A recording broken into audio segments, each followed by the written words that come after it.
And we are live. It's been a while since I went live on the channel, but Yeah. it's nice to be back. And this time with Champions League Matchday 5, the reaction. I actually did not do a prediction video this week with Michael Talks Football, and I didn't put it. I was planning to do one by myself, but I was like, whatever. I'll pull up my predictions on Yeah, UEFA. I can share that with you. yeah, I just did the prediction, so I have that as well to Yeah. share, and for us to refer to that. So Yeah. as usual, I have the predictions that I made. So Steve, how you feeling, bro? Doing great, bro. It was another very, very entertaining midweek round of European football and particularly Champions League. But yeah, doing good, bro. Doing good. All right, man. Nice, All right. definitely nice. So these were my Yeah. predictions right there. So we're gonna refer to those as we go along. So big up to everybody in the chat. Make sure you guys smash the thumbs up button for the stream. Make sure you go check out all the fresh content on the channel.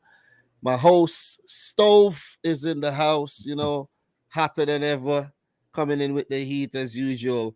So look, man, let's start. Let's kick it off with Group A. We're not gonna be super long. We're gonna go from Group A all the way to Group H, and give our thoughts on each and every game and how each and every group progressed so far. On match day 5. So Napoli on top with Liverpool second. The showdown on match day 6 will be between Liverpool and Napoli. It will be hosted by Liverpool, and Liverpool has to, defeat Napoli by a bigger margin than they lost to on match day 1. And to be honest, bro, I don't know if that's gonna happen. So it's fair to say that Napoli will go on to top the group with Liverpool second. Ajax will come in third, and Rangers, unfortunately, Steve, will place last in the group. So far, 5 losses in 5. So look, before we get into the games, what's some of your takeaways from Group A? Napoli for me has been the key takeaway out of all this.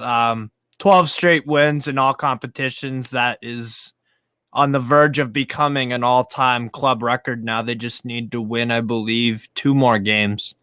And they set a new club record for consecutive wins on the bounce in all competitions. I mean, the thing that's most impressive about Napoli is that they're doing this with a whole bunch of different players. Raspadori, Osimhen, Kvaratskhelia, obviously. Then you've got guys like Lobotka, Chucky Lozano's also chipping in. So it's a real team effort. Yep. And they're playing some beautiful, beautiful football. And honestly, they deserve to win the group, as they've been far and away the clear best team out of this, in my opinion. So that's my big takeaway. Another one is the fact that it looks like Liverpool are just one of those teams that are they look far better when it comes to results in Europe. They look far better compared to the Premier League. I don't know if that's just they know that they could be down, that it's hard for Liverpool to get with the program in terms of, we're not competing for a league title, we're competing for top 4 now. So maybe that's something that they're just not used to. I mean, they did it in the past with when Man City won the title, and they had that Allison header to get them top 4 during COVID. But it's just an unusual position for Liverpool to be in. But they do at least have their European form, which has been pretty spot on, besides that bludgeoning against Napoli. So yeah, that's always been the case with Liverpool, though. They always do well in Europe. Yeah. Even if they're not doing well in the league, you know what I mean? Yeah. And it's a different competition, you know what I mean? Yeah. And they do have a lot of, class in the competition there. Yeah. But I do echo your thoughts on both teams. Napoli, they've been very, very impressive doing it for most of the group stages without Victor Osimhen as well, their big man up top, and even with some of their key players leaving, they still, Fabian Ruiz and Dries Insigne, Dries Mertens, Insigne. and these guys are like, Kalidou Koulibaly. Yep. And it's like, okay, the transition has been really, really smooth. So you definitely gotta. It's given give it up birth to the greatest, one of the greatest, Napoli 12-game teams. runs in Napoli history. So that's yeah. impressive. That's very impressive. But what are your takeaways on the bottom two teams, so Ajax and Rangers? Ajax have been very poor. Yes, they trounced Rangers, their only victory, but the worrying thing with Ajax, and I don't like them as an Azad Alkmaar fan, big up, but I don't like them at all. But I'm noticing a very worrying trend with them is that they start the first 20 minutes of the game usually hot out the gates. It happened against Napoli as well, and it happens to them in the Eredivisie because I watched them weekend. They start out like a bat out of hell. Yeah. But then the problem is they take their foot off the gas for whatever reason.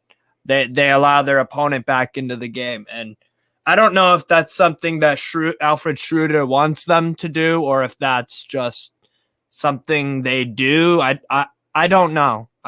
But this guy is out of his depth as an Ajax manager, and the same thing is said about Giovanni Van Bronckhorst. Both of those guys are out of their depth in terms of their jobs. Well, I don't think they'll make it out the season. That's all I was gonna say. I have to say though, I don't mean to interject, no, it's fine. I have to say that you in the league they'll be fine. They'll compete, right? But in the Champions League, you have to be frank and say the quality, the big disparity in the quality of the teams in terms of Napoli, Liverpool, and then Rangers and Ajax. It's evident. You see what I mean?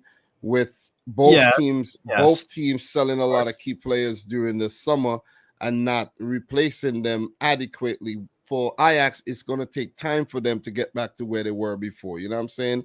So not to be too long-winded on the group, I think we did well in terms of how we actually approach the group. And, we'll continue doing that for each group. And then we go on to the matches where we just run through the goal scorers talk, 1 or 2 minutes about the game and then move on. So Ajax 0, Liverpool 3, Salah in the 42nd minute, Nunez in the 49th, and Harvey Elliott with a peach of a goal in the 52nd. I have to say, in terms of this game, Ajax started out the match very, very well, and they should have scored. And that's Berghaus hit the post, And that's ultimately exactly what you're talking about. That's what I'm saying. Yeah.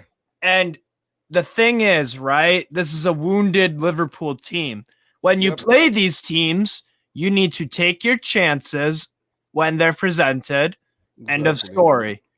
Like, even though like you said before, that Ajax and Rangers aren't at the level of Liverpool and Napoli, that's fine. But both of those teams have shown in glimpses to be able to compete, and they've had chances to give them a game, and they've both failed. So that's the problem. Yeah, if you don't take your chances, you're going to get punished. But I have to say, took their chances. Yeah. If they didn't take the chances, it could have been a whole different game. They could have gotten a draw, which would have been good for Liverpool if they got a draw. But still, it would have been a much more respectable result. So not taking the chances against Liverpool, where they were cutting them apart, man, left, right, and center in the early stages.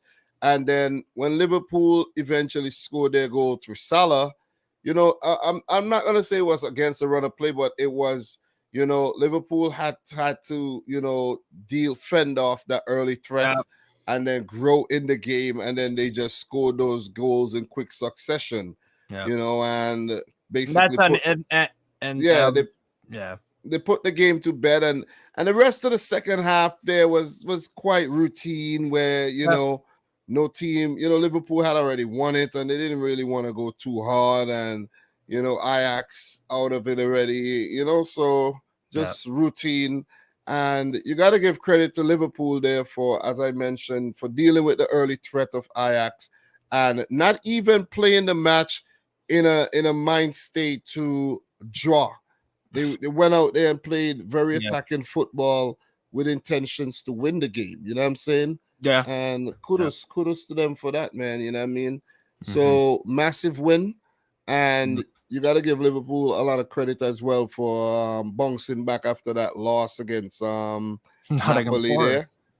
Well, the loss against Napoli in the group, and I'm not even talking about the loss against Forest, because the thing is, with Liverpool is like, and I'm fresh off coming back from England as well. We were discussing that, watching Liverpool versus Manchester City, and I'm just pissed off because the levels that they played, when they played against City, we haven't seen that since. You see what I mean? It's like Joe Gomez was like masterclass against us, and then man possessed, and then the rest games he's been doo-doo. You know what I'm saying? And it's like, you guys only have strength for City. You only want to, show up for Man City, it seems, right?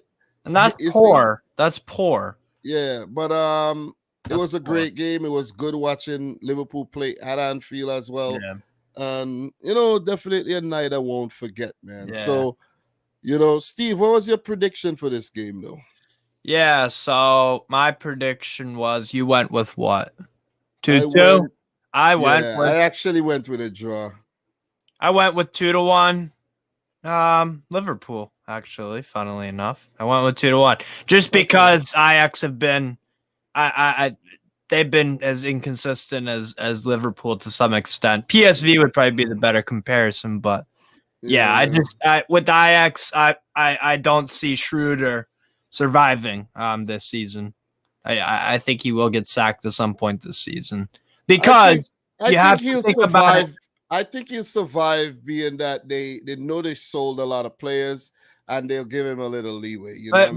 But Dom, it's Ajax. It's a big club. It's a demanding job. I understand. Though, I'm looking at it through that lens. But anyways, man, let's move on. Let's talk about your bum ass Rangers and them losing yet another game, 3-0 this time. I wasn't surprised, bro. I wasn't even upset when the goals went in. Simeone, 11th, 16th, and Ostigard in the 80th minute. I think I was watching the highlights.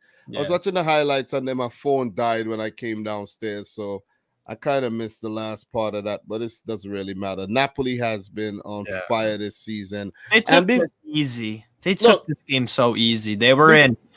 Before we go further, right? Before we go further, big up to Luciano Spalletti, on the job he's been doing with the Napoli team.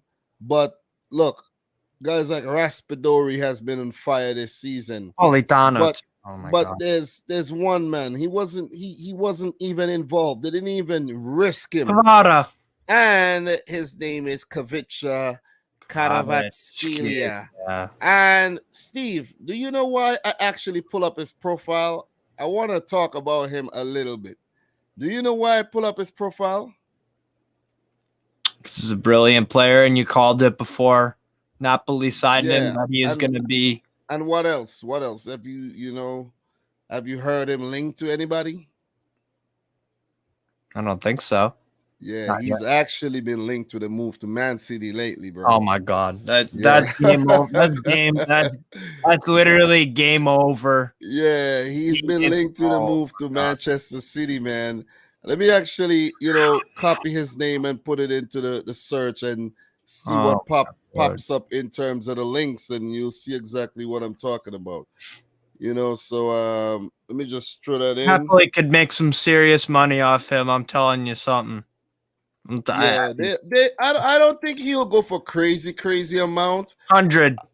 I don't know. I don't think so though. I think he'll go for the price. You know what I'm saying? I think he'll go for maybe about 50, bro. No way. Yeah, I think he keeps up this form the whole season. That's 100. I think he'll go for 50. Okay, so the news is saying the instant legend of Napoli's Kavica Kvaratskhelia, right? Bam. You see the links Premier League transfer link. Yep. Dynamic Star is informed about Liverpool interest as player gives camp.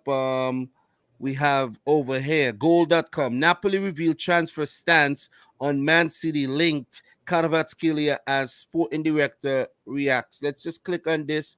Let's see what this article is saying right here on Kvaratskhelia and the link to my team. All right, so reacts to fresh with all the rumors. But the Kvaratskhelia, let me see what's going on here in terms of, okay, and Manchester City is believed to be keen on getting a youngster in the summer of 2023. However, Napoli chief Giuntoli has insisted that Kvaratskhelia is not for sale. They always say that, though. They always say that they're not for sale. To be fair, they held on to Koulibaly for quite a few years. Yeah, so, but everyone this is for different sale, because this is different because he's an attacking player. Bro, let me tell you something. Yeah. Everyone is for sale, and at the right price. He fits the billing, and he's at the age where, City, pick up players. You know what I mean? 21 years old. 21 years old. You could picture a player like, for example, Mahrez moving on, right? See, the only reason why I wouldn't advise a move to Manchester City is just because. No, hear me out. It's because he does a lot of things. Bro. I could bet you if it's moved. I could bet you if it was a link to Newcastle, you'd be like, yeah, bring it on. Yeah, hell yeah. Yes, because Eddie Howe allows Alain Saint-Maximin to have like individual brilliant moments. I understand what you're saying. Like Grealish. He's not going to be allowed to do. Yeah, but the thing is, you have to understand City's model is to bring in the next best thing, the hot product right now. You see what I mean? What's happened to Grealish, brother? Grealish has been playing well. There's no pressure on Grealish. There's no pressure on Grealish to score goals. He's fine. Haaland's putting in the goals. For a player like Kavicha, listen, he'll come in the club. He will replace a player that's leaving. That's the thing, right? For example, if Mahrez leaves or if the likes of Bernardo leaves, right? You bring in a Kavicha. Or you even go for a guy like Mikhailo Mudryk. You see what I'm saying? Yeah. These are the players that Manchester City are going to go for. Yeah. I know it sounds scary, bro, but, it is. No, I'm just saying I wouldn't want him to play a Jack Grealish role because. No. He's going to be given he's young. He's going to have time, and he's going to have game. But he's at Napoli still, so. Yeah, but still, he's been linked to the move to Man City, and it's definitely, I could fathom that happening next summer. But look, Napoli smash Rangers 3-0. Simeone, Ostigard in the goals. They're looking good in all departments. And the key test for Napoli would be when they get to the round of 16. I think they'll top the group. And I think the way they're playing, they're going to be in the quarterfinals. That's going to make things very... I'm going to say quarters for now because you never know who's you're going to meet. You're right. You bounce into Bayern Munich or one of these teams. Real Madrid. But I think they'll give these teams a really good run for their money. 100%. Maybe not Bayern, but Real or PSG. No, Bayern, I think they could. I think because Bayern defensively, I'm concerned a bit, but we'll see. So we're going to move on, but what was your prediction for this one? I actually went for 4-1 to Napoli. Yes, you got it nearly. I went with 8-0 Napoli. But you're lying. God damn, you were trolling. Why are you trolling, man? Because it's an indictment on Rangers and how awful we've been. No, and about this game, Napoli didn't go out of first gear. They toyed with us like a cat and a mouse, bro. It was the most painfully obvious result I've probably ever seen in my life. The fact that I knew they were gonna win that game by about 3 goals. I said 8, whatever. But here's the thing, right? We didn't get a sniff, even half of a sniff. We didn't lay a glove on them. And anyways, Steve, stop crying about Rangers. Let's move on to Group B. Do I look upset? Matter of fact. Let's move on to Group B. Let's move on to Group B, though. Look, I think we did well. We summarized Group A very, very well. And before we move on to Group B, though, of course, guys, Rangers will take on Ajax next Tuesday, and Liverpool will take on Napoli also next Tuesday. So make your predictions next week and, get them ready for when It's we looking come like back to Ajax talk. and Napoli wins, but we'll see. Yeah. So, look, Group B, Steve, Club Brugge already qualified for the next round, of course. Porto resurgent with a massive win against the aforementioned Club Brugge, with Atletico Madrid missing out on the round of 16. Which I and, predicted, by the and way. I predicted Leverkusen. that. Yeah, I don't have my predictions on me right now, so I can't really check that. But Leverkusen are still alive for a Europa League spot, as we speak. Miracle in itself. Steve, quick summary of this group so far, how it is.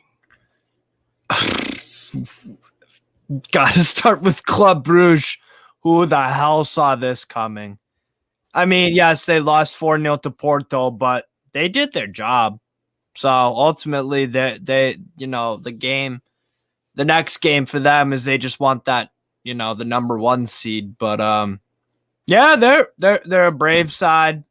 Great chemistry, teamwork, work hard. They've all got their own defined roles that seem to, suit them very well. Although they did get battered by Porto, who are a sneaky good team this year, I might add. Porto. But just it's incredible what Club Brugge have done. And also for Porto. I did think Porto were going to get first place, though, and they still could do that. So, and I honestly they think they might. They might, just because Porto are hosting at Atlético Madrid, and then I believe Leverkusen are hosting Club Brugge. So we'll just have to see. But yeah, big up to the two teams. And Atlético are flops. They're bums. They are bums. I think you said enough about Atlético. What about Leverkusen?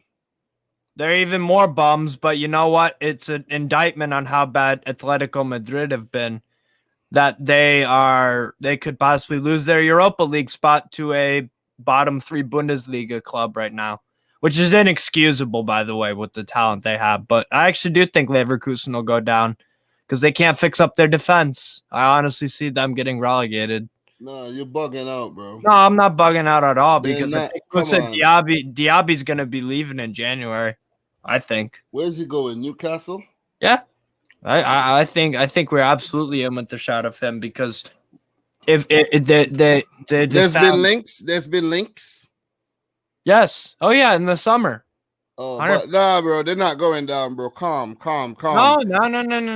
Calm. Bro, they've had the quality, but the defense is their problem. Schick, calm, bro, also looks horrible this year. He really does. No, I'm not calming down. Calm. You're making some real big calls there. But guess what? The Bundesliga has been gobbling up big. The Bundesliga 2 has been gobbling up big clubs the past few seasons, where you thought there's no way this can happen. And that is true. That is true. So Leverkusen, I'll maybe I won't go as far as say relegation, but they need to be very careful. And if they don't sort out that defense, they will go down. All right. So look, Club Brugge for me, you know what I mean? I think we're actually seeing the real Club Brugge in that last game, because they're going to go into the round of 16. I don't think they might end up not even topping the group the way things are going. But, with Porto having to play Atleti in the next game, Club Brugge might actually squeeze through as top team, but it would actually prove to be the ultimate downfall of Club Brugge, at the same time, they're in the round of 16. They've already put in the work, and it's already incredible what they've achieved. So even I get your point. Yeah, 100%. But they've gotten a Champions League spot over Atletico Madrid, albeit a very poor Atletico Madrid side, a bad one. But so I think we've seen the real Club Brugge. But for Porto, we know how mercurial they could be. You know what I mean? One time they got beaten at home 4-0, bam, they bounced back on the road with the same type of result. So they've done fairly well with 3 wins and 2 losses, and that's the definition of mercurial, hot and Yeah. cold. You know what I mean? Very reactive, and not so proactive. As for Atleti, and we know what Porto could do. You know what I mean? 2-time champions of the competition, and we know they're underdogs. At best. But Atletico Madrid, man, one of the biggest letdowns along with Barcelona and Juventus this season. And with the quality that they have in their side, I expected a lot better from them, though. By the way, those 3 sides, I predicted all 3 to miss out on the round of 16. So well done, bro. I saw it from the beginning, so I'm not actually that surprised that it played out. I'm surprised about Club Brugge. I can't say I picked them to be in the top 2. But I did see Atletico Madrid being missing out on the next round. So for Leverkusen, with a win and a draw, I think they've performed okay. The manager got sacked. They have Xabi Alonso at the helm now, and it's nice to see him there. I think he still thinks he's a player because he actually pulled back someone that was taking a throw and got a yellow card. So that was pretty funny. You know what I'm saying? Yeah. So it's nice to see players that you just watched played several years ago actually managing big teams and in the Champions League. So it's nice to see him. It's not always a successful way to go about things. Yeah, but still, you got to keep it going, man. That's who's going to, come and be the future managers.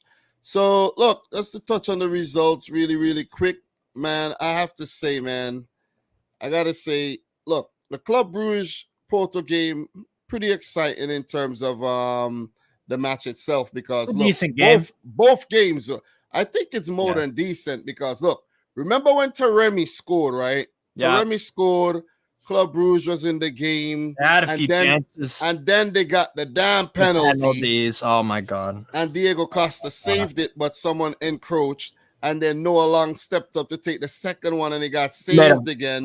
Great save. And then after that, the match, Club Brugge just fell apart. They basically fell apart. Yeah. They play like the Club Brugge that we expected. Yeah. And Eustachio, Evanilson, and Taremi with another goal made it 4-0 to Porto. So it's a one-sided result, but the game wasn't that one-sided. I think they had just went into meltdown mode and they started making a ton load of mistakes after the penalty miss there. So I'm telling you now, if you're a top club in need of a goalkeeper, look no further than Diogo Costa. Yeah. I was actually thinking that though. 100%. He is going. He if it's not this summer, it's next summer. That guy is going to be one of the best goalkeepers on earth.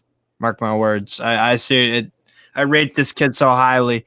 Penalty PK, penalty kick saver, wonderful athleticism, can assist goals as well. Like I think Juventus could do well with a goalkeeper 100%, like him. But they're going to be in Europa League next year. No, but I think a goalkeeper like him is a step going forward. 100%, because Szczęsny is not good enough anymore. I love Wolczak as a Pole, but he's shit. He's really crap now. He's not good.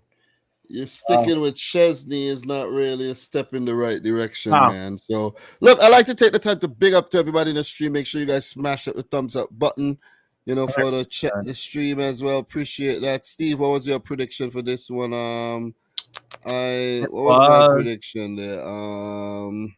I went with a 2-1 to Bruges, man. I did as well. But I did get Atletico and Leverkusen right. There you go, 0-0 and 2-1. So Atletico Leverkusen, I went with a Atleti win. So yeah, they should have won the game, but let's talk about that game, man. That game, I have to say, was one of the most entertaining matches, even from watching the highlights, man. It was. I mean, extended highlights. That was a hell of a game, bro. I'm telling you. I watched it, bro. Diaby, 9th minute, what a Great goal. Great. Carrasco, he scored a good one as well.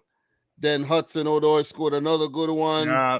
and then DePaul came off the bench because it showed that the tactical moves from Diego Simeone there, bringing on the subs and then immediate effect. And then it was just back and forth, back and forth. A lot of chances. Just take a look at the stats for this. Let's take a look at the stats to see exactly what I'm talking about. So we're just going to click the stats and we just go down to the attacking stats. You see 23 attempts by Atleti. And this is not like Atleti. Not at all. 23 attempts, 10 on target, right? 7 off, 1 block, 1 hit the woodwork, 1 hit the crossbar there. And with Leverkusen, you see 13 attempts, 7 on target, 5 off, 6 blocks. So it was quite live, you know what I mean? And the big talking point of this game is the final minute, because the whistle went. Leverkusen held them to a draw. And there was a review for the damn penalty. And do you know, I think it was the first flick on that they gave the penalty for and not the second one on Kusunu. Yeah. Because the Kusunu handball could never be a handball. I think it hit a player's arm before it hit Kusunu. Yeah. And that's what they give the handball for. Because I was like, what the hell is going on here? So I was saying, no way they should get a penalty, right? And then Carrasco, first one. I don't think a penalty should have been given in the first place, because I believe once the whistle goes, that's it. Just end the game. That's the final whistle. That is the no reviewing. And we've seen that happen in the Premier League before, where final whistle went and they reviewed, and then So look, I think it was actually poetic. It just added to the drama. It's poetic justice that they didn't score, because and the way that they didn't score made it even worse, because the penalty miss, then the second shot save. Blocked, and then Carrasco was in the way of the damn shot, and it went over the way it went over. So, it was just funny watching Simeone. He was kind of mad that they didn't qualify, and then when they were given the bone, he was like, oh man, I can't believe this, and then bam, anticlimactic finish, man. It was the finish that like the game deserved. Oh, what a game. That was a special game. I'm glad I watched it. It was indeed, man. So look, Atletico are gonna go into the Europa League, and like Mourinho said, of course, the big sharks are gonna come down in the Europa League, and you don't know who's gonna win now, because you have Barcelona, you have Juventus, you have Atlético Madrid. We might see Sevilla go down in there, you know what I'm saying? And we know how much they love that. Well, Leverkusen could still qualify for Europa League. No, but I'm just saying, you know what I mean? Yeah. Nobody cares about Leverkusen, bro. I'm just saying the big dogs. Nobody cares about bro, who cares, bro? You know what I'm saying? Who cares? This is not the old-time Leverkusen. This is, I'm just saying. But look, a lot of talent on this. Do you think they're gonna survive in the Bundesliga? They will. A lot of talent on this play on this Leverkusen team, though. But nobody cares. Hlozek looked good in the game. Hudson-Odoi, Jeremy Frimpong. I heard, he's Frimpong is class. Yeah, he's a former Man City youngster, right? You know that, right? Yeah. But because he got sold to Celtic.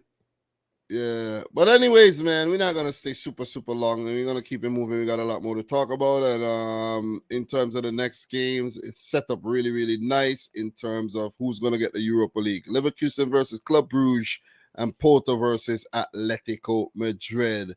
With Porto and Brugge already through, but it's a matter of who come in first and second, third, and fourth. So big up to each and everybody in the stream. Make sure you guys smash the thumbs up button. We're going to move on to Group C, the group of ultimate death, where Bayern Munich go on to top the group there. Perfect 5-5. Inter second. Pretty decent, in my opinion. 10 points. Barcelona, as predicted, third, 4 points. They will go into the Europa League. They were actually in the Europa League before they played the game. So they actually had two matches to go, and they were in the Europa League, basically. You know what I'm saying? Realistically, because look, because if they had beaten Bayern, they would have gone up. They would have been able to get to 10 points. But we knew that wasn't going to happen. We knew that. You see what I'm saying? Yeah. And Plzeň just being passengers, carrying around in the group, you know, being the whipping boys. They're just there for the vibes, bro. Yeah, basically. So, Steve, as usual, bro, short, you know, thoughts on the way the group is. You know, no, don't be too long-winded talking about exactly Bayern. how I thought it would turn out.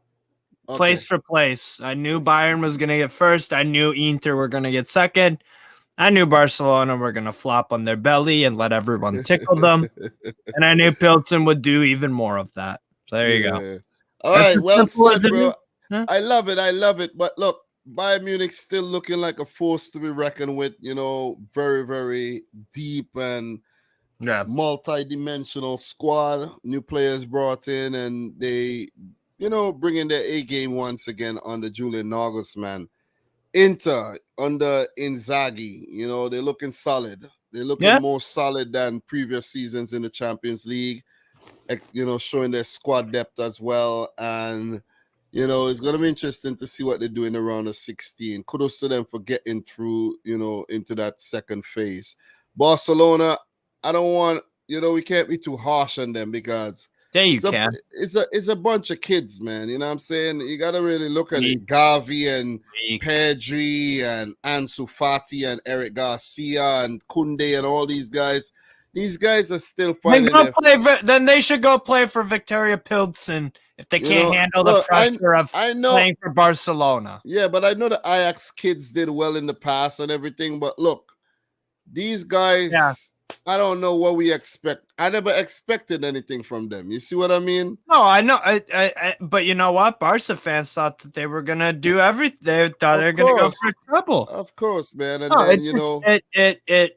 But you know what? The problem is the Barca the executives and all that, they believe their own hype. They budgeted to be in the UCL quarterfinals. And that's going to give them a big setback because of that Champions League money as well. You know what I mean? That they were looking forward to. Yeah. But, you know, Lewandowski basically flopped this season in the Champions League, I have to say. Anonymous. He scored a couple goals, but I think he could have done better when it mattered. Plzeň, man, you know, they did well in the qualifiers and they had their moments, you know, where Stanek been pulling off some big saves. He's been pulling off some saves, and they, you know, maybe they can get something against Barca to get maybe consolation point or something, you know. Yeah. But look, that's pretty much it. Let's just, you know, this group, no need to talk forever about this. We knew what was going to happen. And in terms of the games, Inter 4, Plzeň 0. Routine. Mkhitaryan with a header there in the 35th minute. Edin Dzeko with a brace, still banging them in for fun. And Lukaku back from injury, bullying teams like Plzeň, bullying the Italian teams, came into the Premier League and, you know, chickened out back to the Serie A. But it's nice to see him back in the thick of things, and it's going to make things very interesting in the next round with Inter at full strength with Dzeko, Lautaro, Lukaku and Mkhitaryan and all these big guns up top there for Inter Milan. So look, no need to carry on longer, but Steve, what was your prediction for this one? I actually went with a 3-0, and you went with, where's the Inter game? 3-0. I was off by 1. And then I went for a 3-0 Bayern. I knew it. I literally. You went with a 3-0 Bayern. I actually went with Bayern 3-1. I went with a 3-1. I knew Barca weren't. Barcelona, you just, Yeah, Barcelona crap. Look, in terms of that game, let's just pull that game up and touch on that game really, really quick. And it was a 3-0 affair at the Camp Nou. It's too easy. The Camp Nou, exactly. Mane with a peach of a goal there. Bro. Yeah, brilliant goal by Sadio Mane, and then Choupo-Moting followed it up in the 31st minute. Pavard off the bench, last minute goal there from a corner.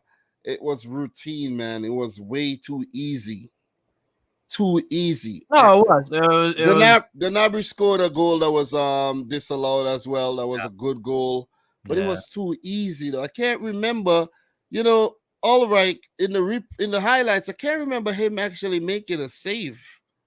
I can't remember. I think Almost all their stuff was off target. Yeah, Lewandowski had a penalty shout. I can remember it was a given. But, look at this Bayern team, man. They just having fun. All right in goal. You know what I'm saying? Neuer's injured. Okay. Yeah. Is Neuer going to be fit enough for the World Cup, though? I'm not sure, honestly. But no, Bayern are humming along. That the Camp Nou is their secondary home. It's just lately. No, seriously, that game was too easy for them. They took both of their goals extremely well. And Barca were just they didn't lay a glove on Bayern, to be honest. They had some possession and whatnot, but this tiki-taka stuff ain't working for them. Bro, look at this Barcelona team. It's a joke, bro. Alonso playing center back. It's a joke, bro. Alonso playing center back is a sackable offense in itself. Bro, this is a joke. How are you going to have this backline against Bayern Munich? Are you kidding me? Kunde and I like Alejandro Balde, but nah. But look, Bellerin, he's washed. He used to be so quick. He couldn't even chase Sadio Mane. That injury completely screwed over Bellerin's whole career. But anyways, man, I don't know if any Barcelona fans actually thought they were going to do anything in this group. If you did, you're highly delusional and you need to go get yourself checked. So, look, we're going to keep it moving. We got a lot more to talk about. But in terms of the next games, which are pretty much inconsequential in the group, every game is inconsequential in this group, both games, because it can't change the outcome of the table. So Plzeň will play Barcelona, and I won't put it past Plzeň to get something against Barcelona in this game. I won't either. And the Bayern Inter game is going to be very watchable as well. So let's see what happens. That'll be interesting. Those games will be important for momentum and squad rotation and whatever. Steve, this is not the group of death. This is the group of life, Steve. The group of life. And I kept saying that because every team is still alive. Yeah. All teams. But one of them's gonna die. Every team could still top the group. That means it's a group of life, man. I'll tell you exactly what's gonna happen too. This is talk to me, man. About Marseille are gonna beat Tottenham at the Velodrome, and then I think it'll probably be a draw between Sporting Club de Portugal and Frankfurt. So if that happens, Marseille top. Frankfurt and Sporting CP. I genuinely. If that happens, let's take a look at the head-to-head in the group, right? Because Spurs did beat Marseille, but so if Spurs lose to Marseille, it won't matter, right? Because Marseille will go above them.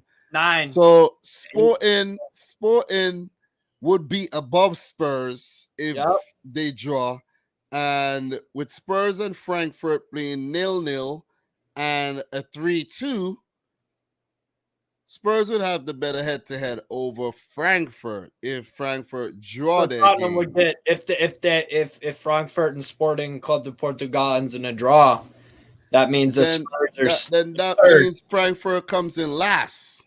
Yes, it would be Marseille and Sporting go through, and Spurs go in. Yeah. And Spurs. That's what I think's gonna happen. They're gonna bottle it. We all know it. Yeah. So we all know it. Who, Spurs? Spurs, absolutely. They'll bottle it. And plus, Conte got a red card as well. So Yeah.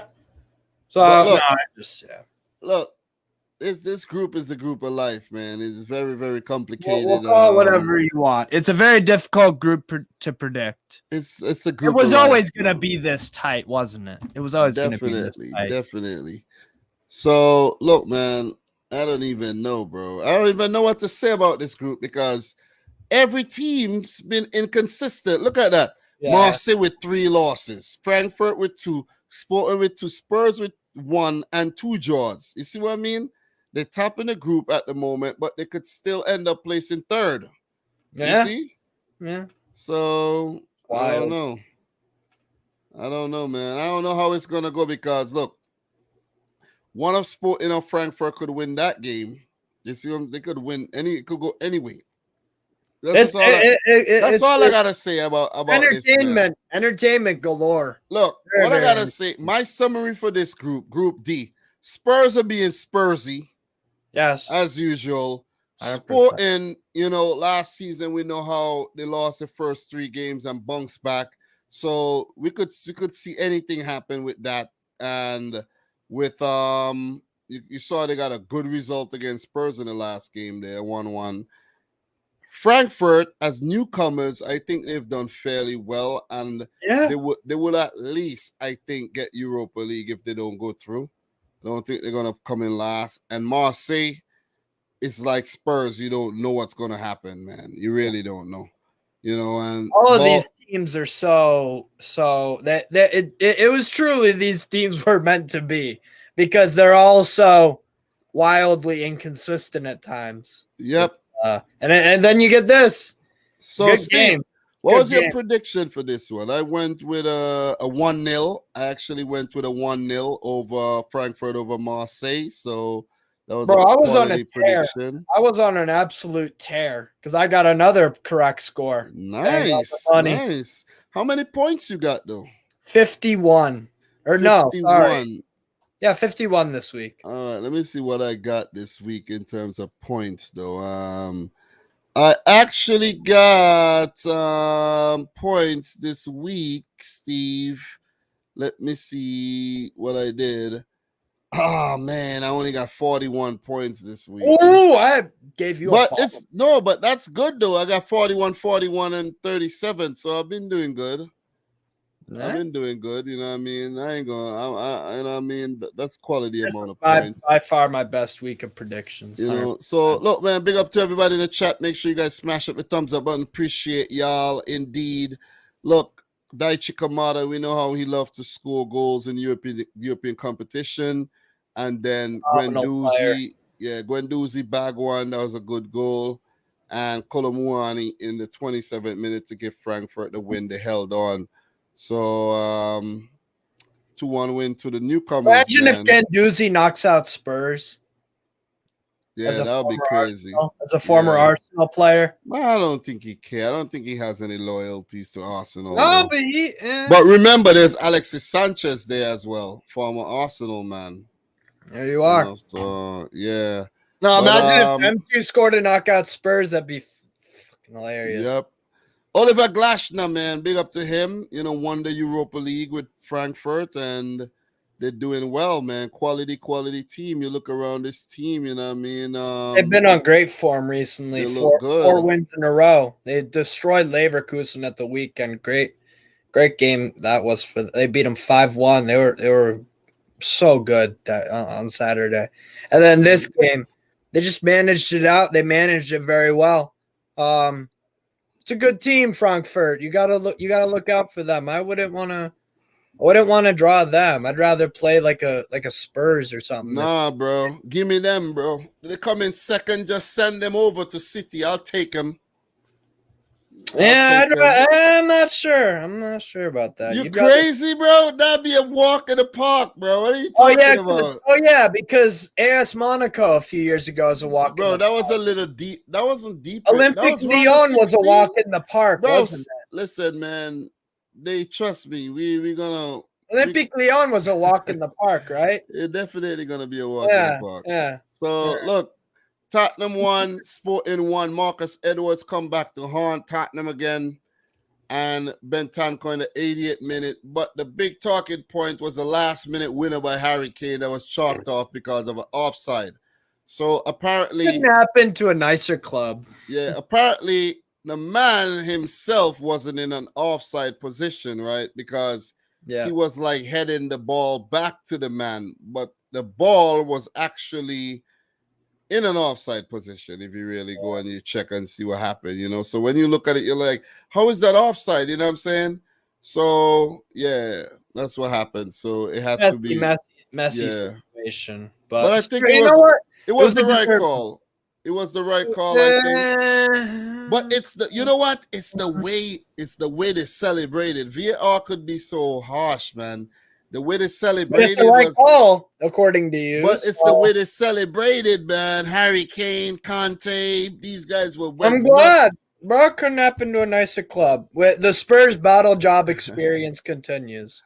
And you know what? They didn't deserve to win that game. They didn't deserve to win that game. So what was your prediction for this? They did that crap, bro.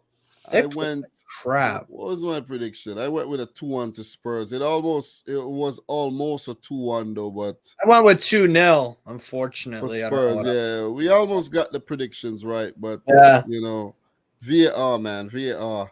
But you know, Ruben Amorim and Sporting live to fight another day. You know what I mean? Decent team. But let's see what they do on the last match there, man. Spurs being Spursy with another draw in the group there. A game they should win at home. Seriously, does anyone actually think they're going to beat Marseille? Like, I think they'll get a draw. They'll get a point. They get a point. A point would eliminate Marseille. You trust Spurs. Basically. You trust Spurs in a must-win game. Yeah, how's that gone the past few years? Yeah, they're going to get a point. I think they'll get a point, though. But I really think.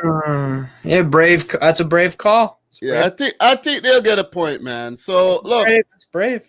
In the next game, Marseille hosts Spurs next Tuesday, and Sporting would host Frankfurt. I can't wait for that game. That's the game I'm most excited to watch. Which one? The Marseille? Marseille Spurs. That's the game I'm looking really, really forward to. I might do a watch along. That's gonna be a fucking big game. 100% big. So talk to me about Group E. Big up to everybody in the stream, man. Appreciate you guys. Make sure you like the video. Back with another live stream, man. So talk to me. Chelsea recovered quite nicely under Potter, and it kind of vindicates the Thomas Tuchel sacking, if I'm honest. AC Milan second in their group. That's pretty good for them, to be honest, considering the injuries that they're dealing with to some of their first team. Red Bull Salzburg, I feel bad for them because they played very well against Chelsea yesterday. I think they gave them a really good game, but just maybe not meant to be this year, but they could still qualify if they beat. They're going to the San Siro, I believe. That's the last. Yeah, it's gonna be tough. It's gonna be really tough for them. It's doable. It's doable, but that's going to be another gigantic game. That if Milan, all they have to do is not lose. They could draw again. So yeah, but it's gonna be tough though. It's gonna be really, really tough. Salzburg are going to give them one hell of a game because those guys are gonna battle. They're young kids that are trying to make a name for themselves in Europe. They're going to throw everything into it. So we'll see how it goes, but that'll be a great game. And then Dinamo Zagreb, too, I think looked all right at times, but I just think the quality gap is kind of let them. Yeah. But interesting group. I personally thought AC Milan would come first, Salzburg second, Chelsea third, Dinamo Zagreb fourth. Chelsea third? Yeah. Wow. I thought they were going to keep Tuchel for longer, but they didn't. Well, look, I have to say good recovery by Chelsea, as you mentioned. You know, Graham Potter has definitely steadied the ship. Yeah. AC Milan, you know, look, they're not out of the deep yet. Not at all. You know, so the game against Salzburg is a final, and I like the way it's set up right there. And for Dinamo, if they manage to pick up a win against Chelsea, they would actually be hoping that Milan beats Salzburg for them to go in the Europa League. Yeah. That if Salzburg do beat Milan, then Dinamo won't. With 7 points, it would be harsh. They will come in last. Yeah. You know, so Chelsea have virtually secured a place into the round of 16. So no, they definitely have. Yeah, congratulations to them. You know, they can't be caught by Salzburg or Dinamo Zagreb, but they could definitely be caught by Milan. But I think Chelsea would get something definitely get something from Dinamo. But Chelsea should have the better head-to-head over AC Milan as well. But Chelsea, should go on to top the group. AC Milan, Salzburg scrapping it out. That one's hard to call because with the youngsters, in Salzburg, you'd never know, man. Yeah. You see what I'm saying? You never know. Yeah. And for Milan with Tatarashanu in goal, you never know what's gonna happen as well. You see what I'm saying? He's such the decline, the drop off from Magnon to Tatarashanu is like night and day. It's seriously, bro. Yeah, exactly. So look, Bummer for AC Milan, but Dinamo Zagreb, I think they were brave in the group and they picked up some good points. The win against Chelsea, the highlight, and the draw against Salzburg, was a good one.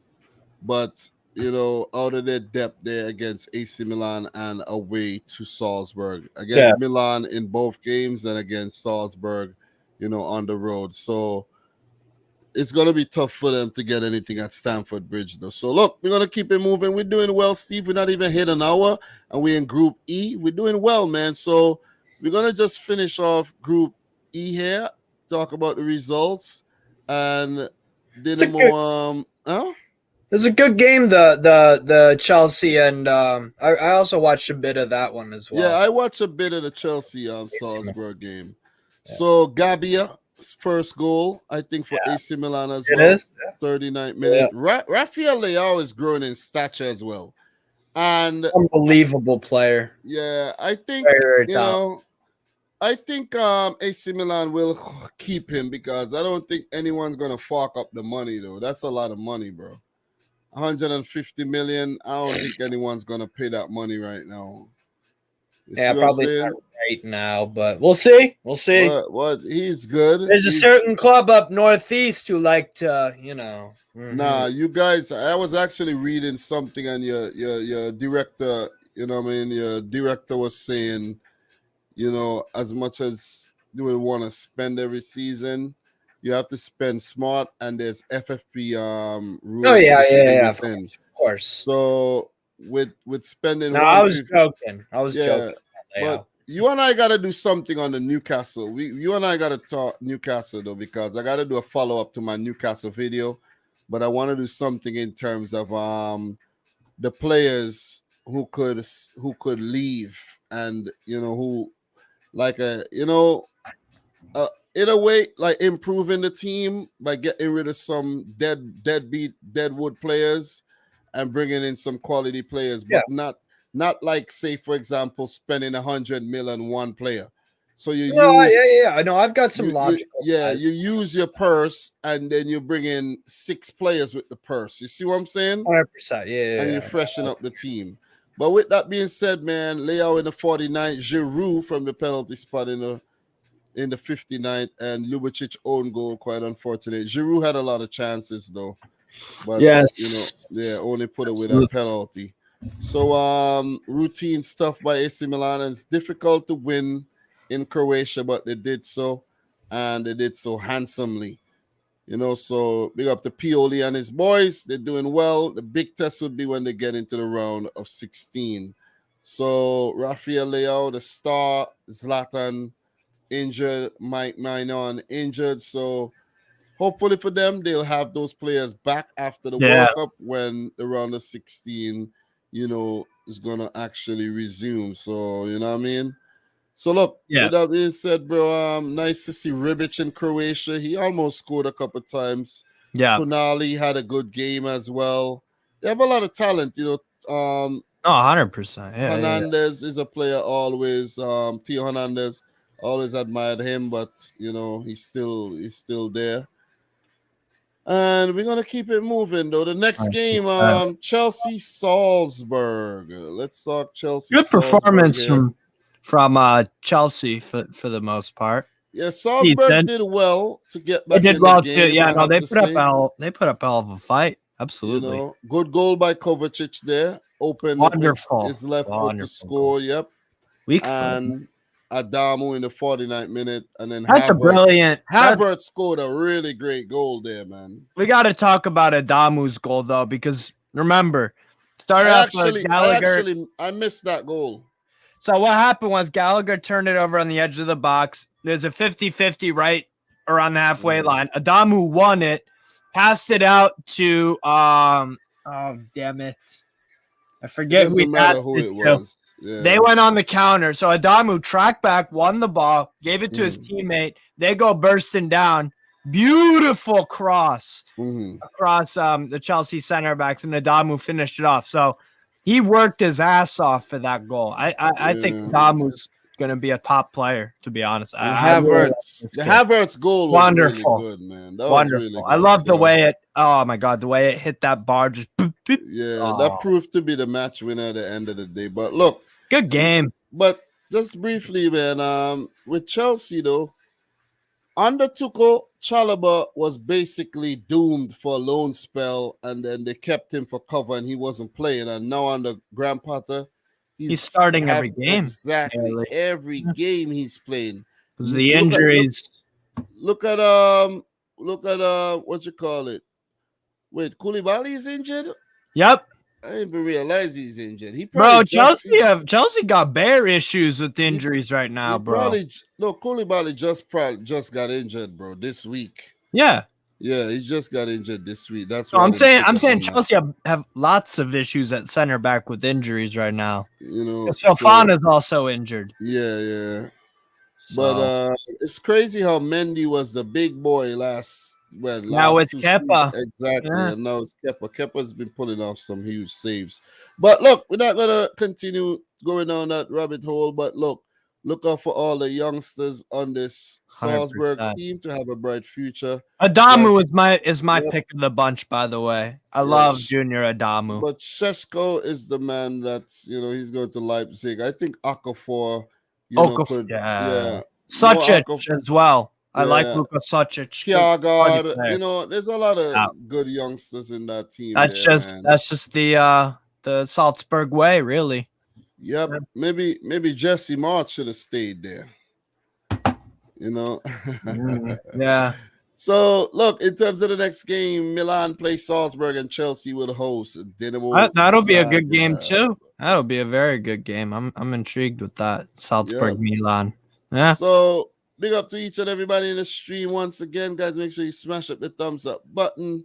Jordan, Paul, Ter Stegen, Lego Dude in the house. Appreciate you guys. Pookie, Albert, Nova. Who else we got in here, man? Appreciate you guys. Jordan Hyman, LFC. Yep. And all the comments I missed earlier. Albert Cardenas. Yep. If you're watching and you're not saying anything, big up to you as well. Look, Steve, let's go, man. Let's finish this. Let's finish this off so we could talk a little bit about the Europa League and the Conference League before we bounce out of here.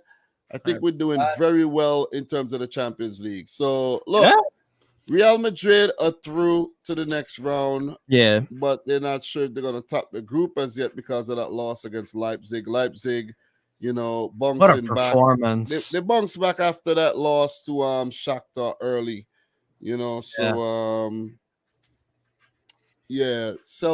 and Shakhtar at the bottom there, but Celtic doing poorly this season. Celtic and Rangers not looking good this season. But Celtic have given a much better account of themselves than but Rangers. they have and Dom, you don't even know how fucking much that pisses me off to say.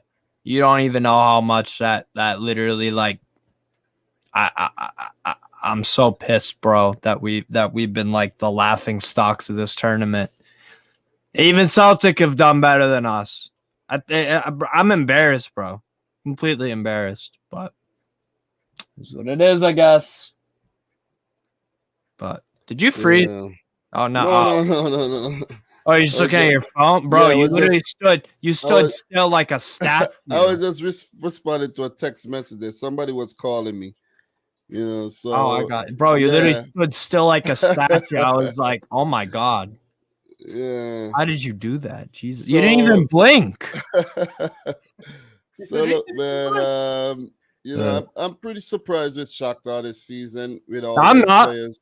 Dude. No, I'm not. You impressed, you mean, or are you disappointed? What do you mean? No, I predicted they'd finish third. And it's panning out that way so far. So Okay, so I I really knew like Celtic would choke. Oh, I knew I Celtic would. I like the new, Ukrainian blood that we're seeing Yes. there in the midst of the whole war and everything as well. Yeah. So look, some a shock result in the group, of course. Leipzig 3, Real Madrid 2, and you could see when Benzema is not in the team, how much of a difference it makes in a But he's negative not a way. defender. To be fair, he's not a defender. No, Benzema I'm talking about. No, I'm saying, yeah, exactly. Benzema isn't a defender. Like, the problem wasn't scoring goals. They got 2. You allow Nah, 3. but It's the a thing problem. is, if Benzema was there, they'll play differently. You know what I'm saying? You see what I mean? But their problem was defense. They allowed 3 goals in the opening half. Like, Yeah, that but was their problem. yeah, but what I'm saying though, with Benzema, they They set could have up won different. 4-3. Their shape, no, not even that. Their shape is different with Benzema in the team, right? Sure. I'll give you So that. I'll give with you that. him not in the team, they're like all over the place. You see what I mean? Yeah, he's You like a see? lead. He like leads from the front. I know. But Yeah. still, the team should be a little bit better set up as well. You know what I mean? Yeah. But look, kudos to Leipzig. They were all over Brilliant Real Madrid. Yep, Vardial with the rebound header there. Yeah. And then Nkunku with a great finish. And Vinicius pulled things back. And then Timo Werner off the bench with a good goal in the 81st. And Rodrigo with the penalty for the consolation goal Bro, there. Chelsea shouldn't have let Werner go, in my opinion. I don't think. Dom froze again. No, I didn't freeze, man. I didn't freeze. Well, let me talk about Werner. Look, I don't think that Chelsea should have let him go, because I thought that he was actually pretty decent for them, to be honest.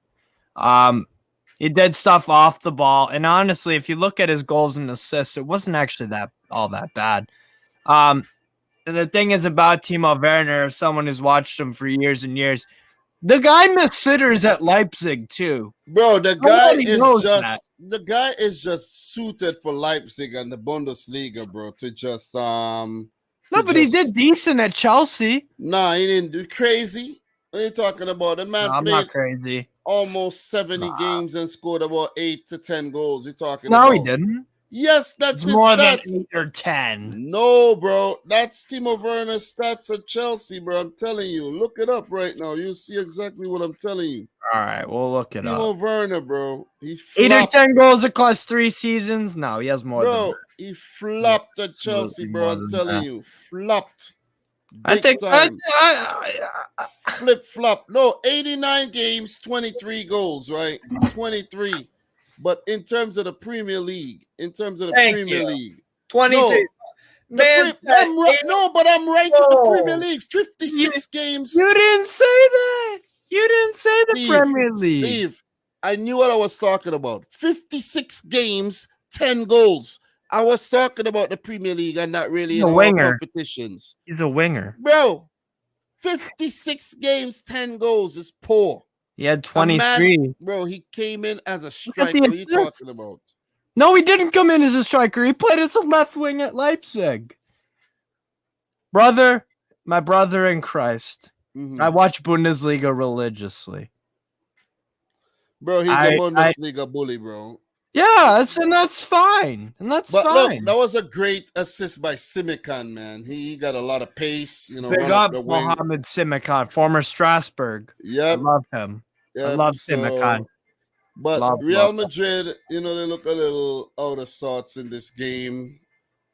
Maybe a one-off game. They knew they were through already. You know what I'm saying?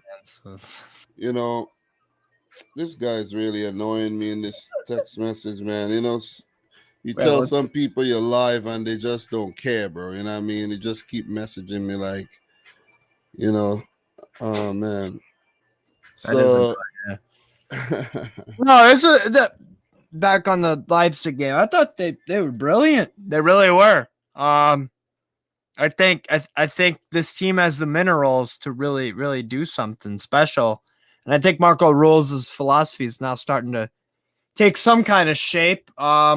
They just got to be a bit more consistent, really. But yeah, I mean, if they were consistent, bro, they'd be a decent team. But when you allow 3 goals to FC Augsburg at the weekend, came back from 3 goals down. What a unbelievable game that was. By the way, I watched that. I was fortunate. I didn't watch any Bundesliga in a while. I haven't even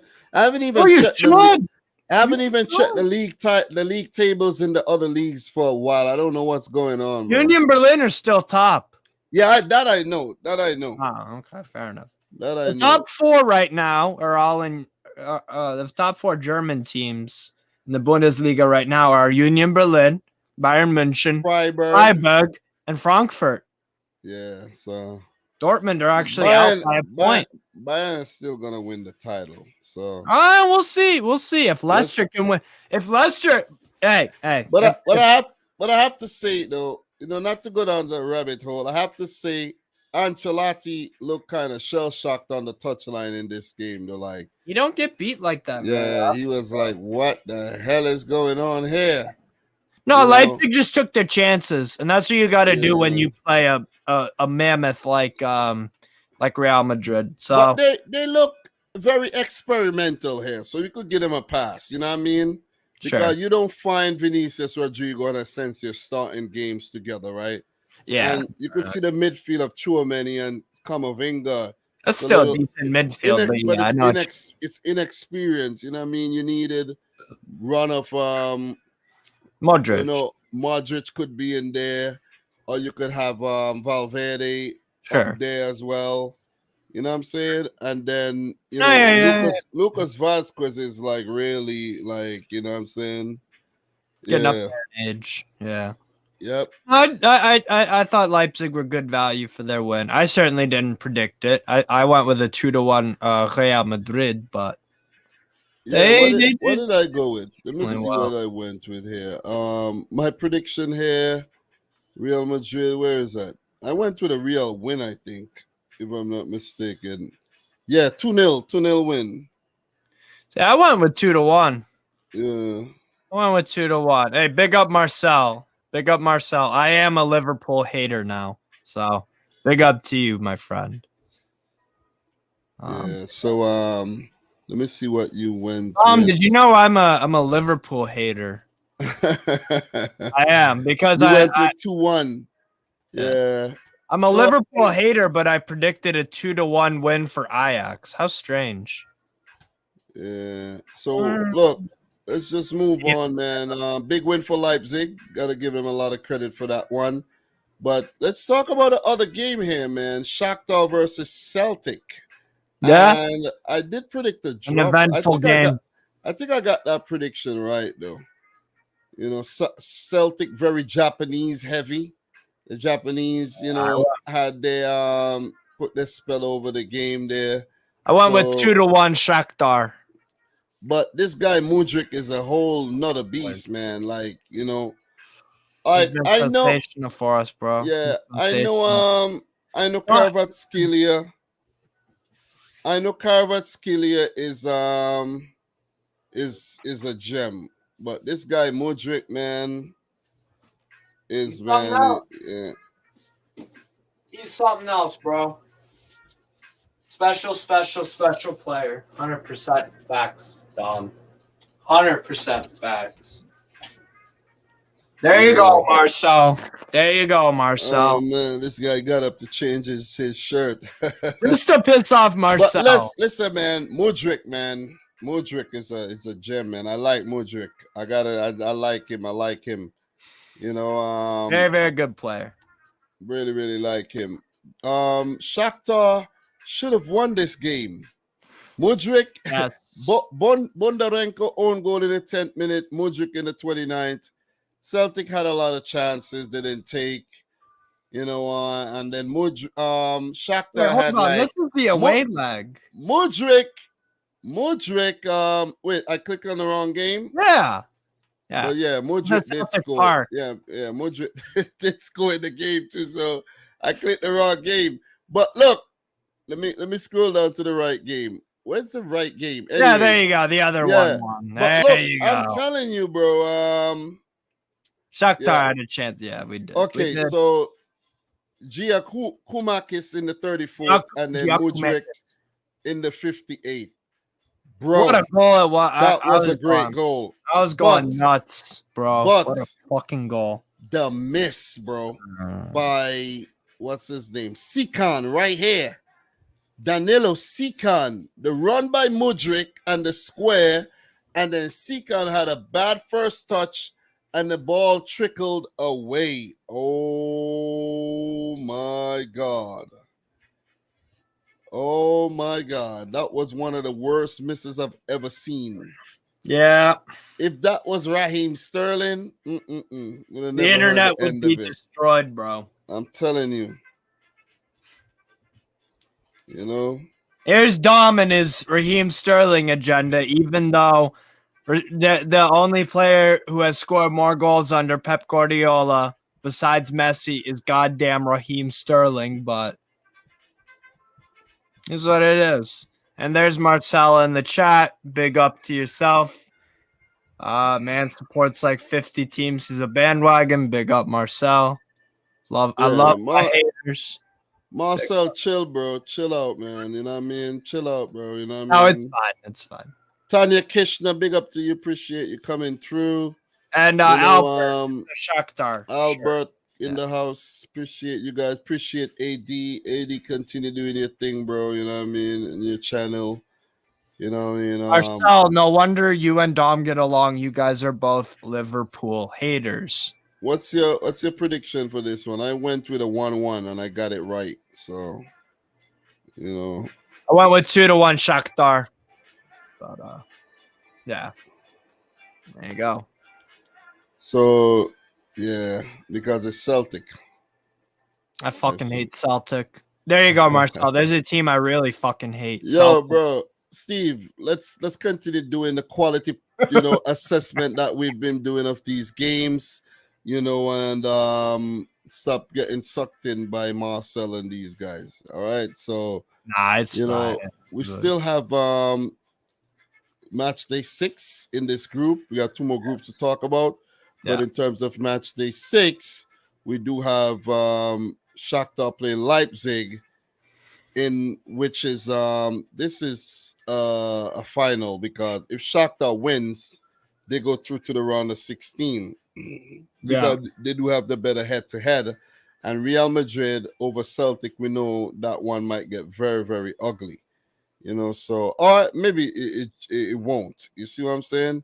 But the game to watch is a Shakhtar Leipzig game, where if Shakhtar pick up a win, they go through to the next round.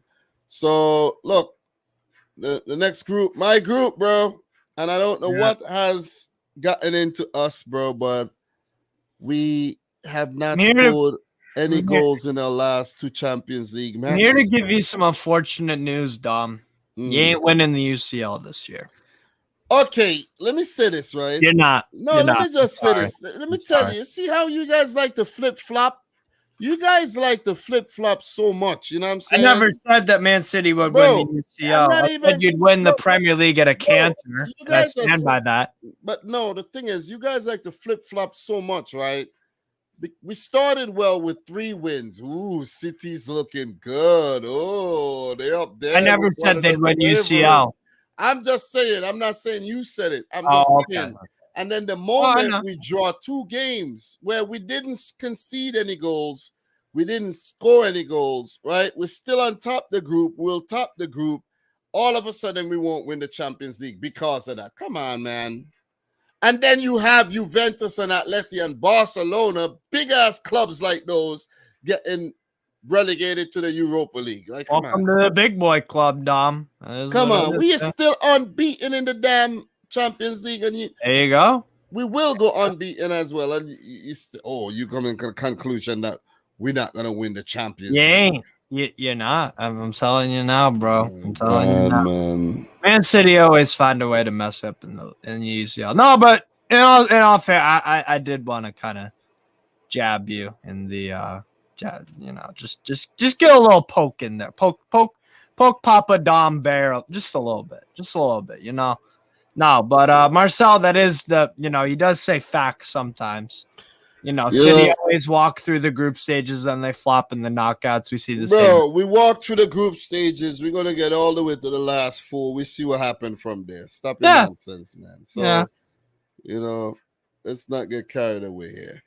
So look, man. No, but Dortmund played a good defensive game against you guys. To be fair, I don't know. Well, I'll let you take the floor. Well, look, we ain't even got there yet, man. We ain't even got there. But Dortmund, look. Sevilla, what happened between Sevilla and Dortmund? Dortmund got the better head to. Yeah, Dortmund are through. 4-0. Dortmund are through, yeah.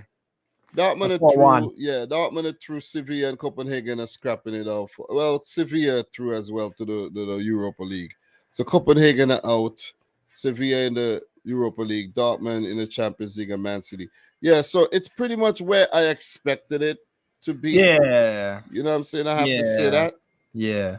It's exactly how I expected it, and ain't got much more to say. But Sevilla, the sack Lopetegui, Jorge Sampaoli has come in and they've looked good because but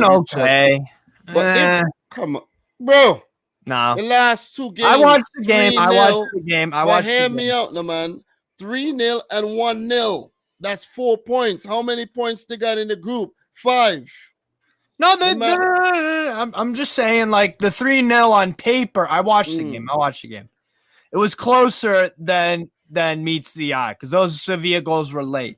It wasn't a comfortable game by any means for we'll talk about that in a minute. What were your takeaways from this, dog? Very frustrating game to watch, I have to say. And the big talking point, of course, is fucking Mahrez again. Mahrez, man.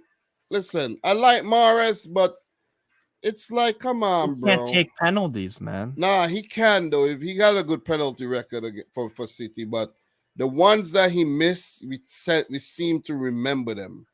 And I think Mahrez missed Mahrez missed 4 penalties, right? I actually have something that I saved for, I saved something here in terms of the penalty success under Guardiola.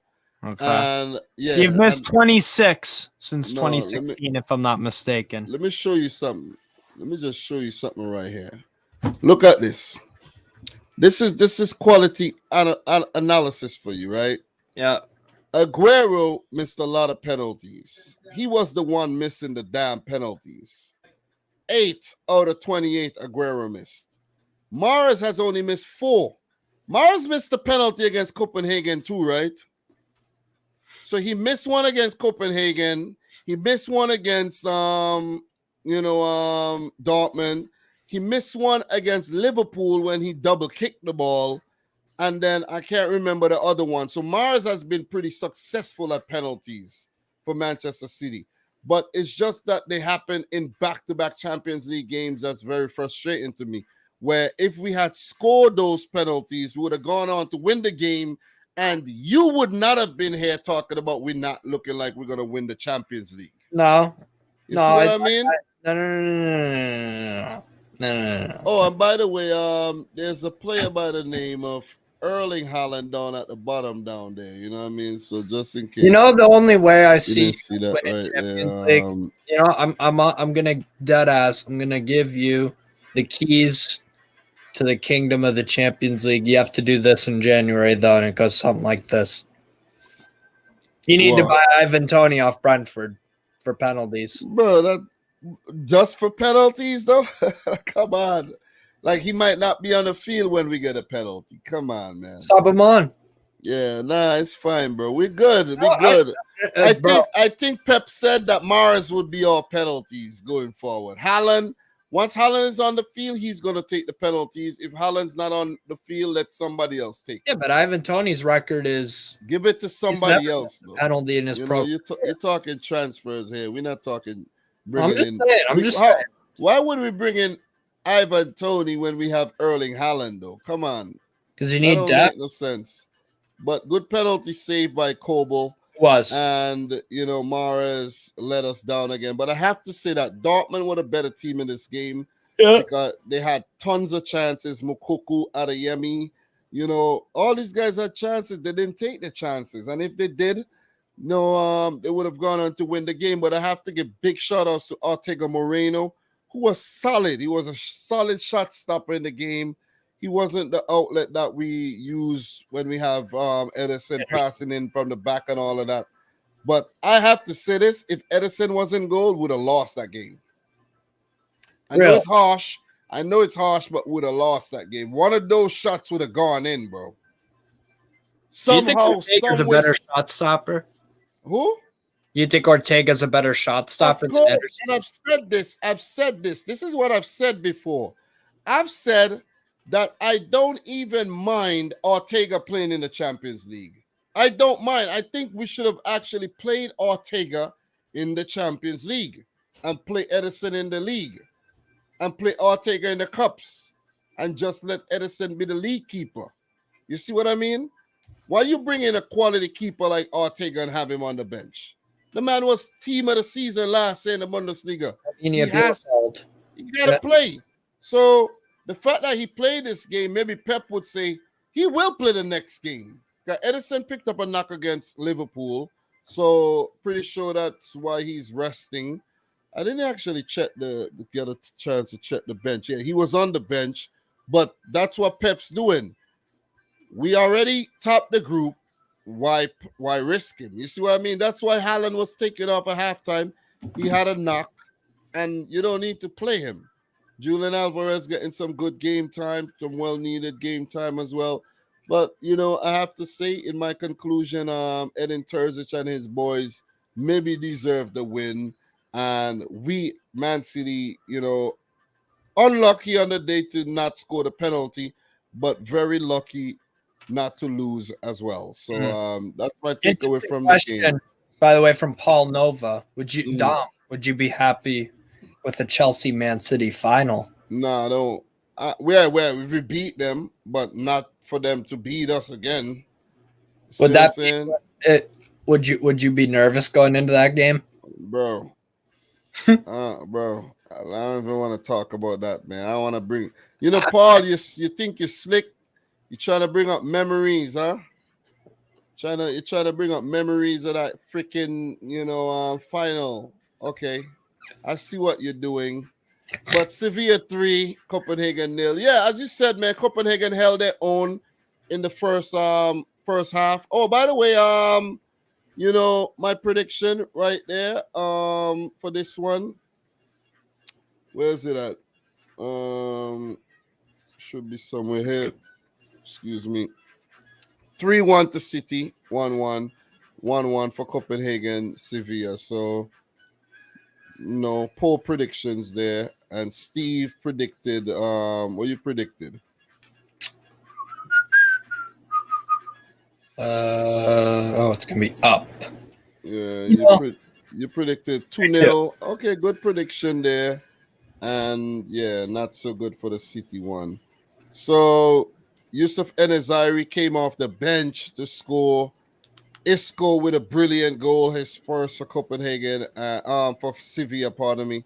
And Gonzalo Montiel, only his second goal for Sevilla, his first in the Champions League.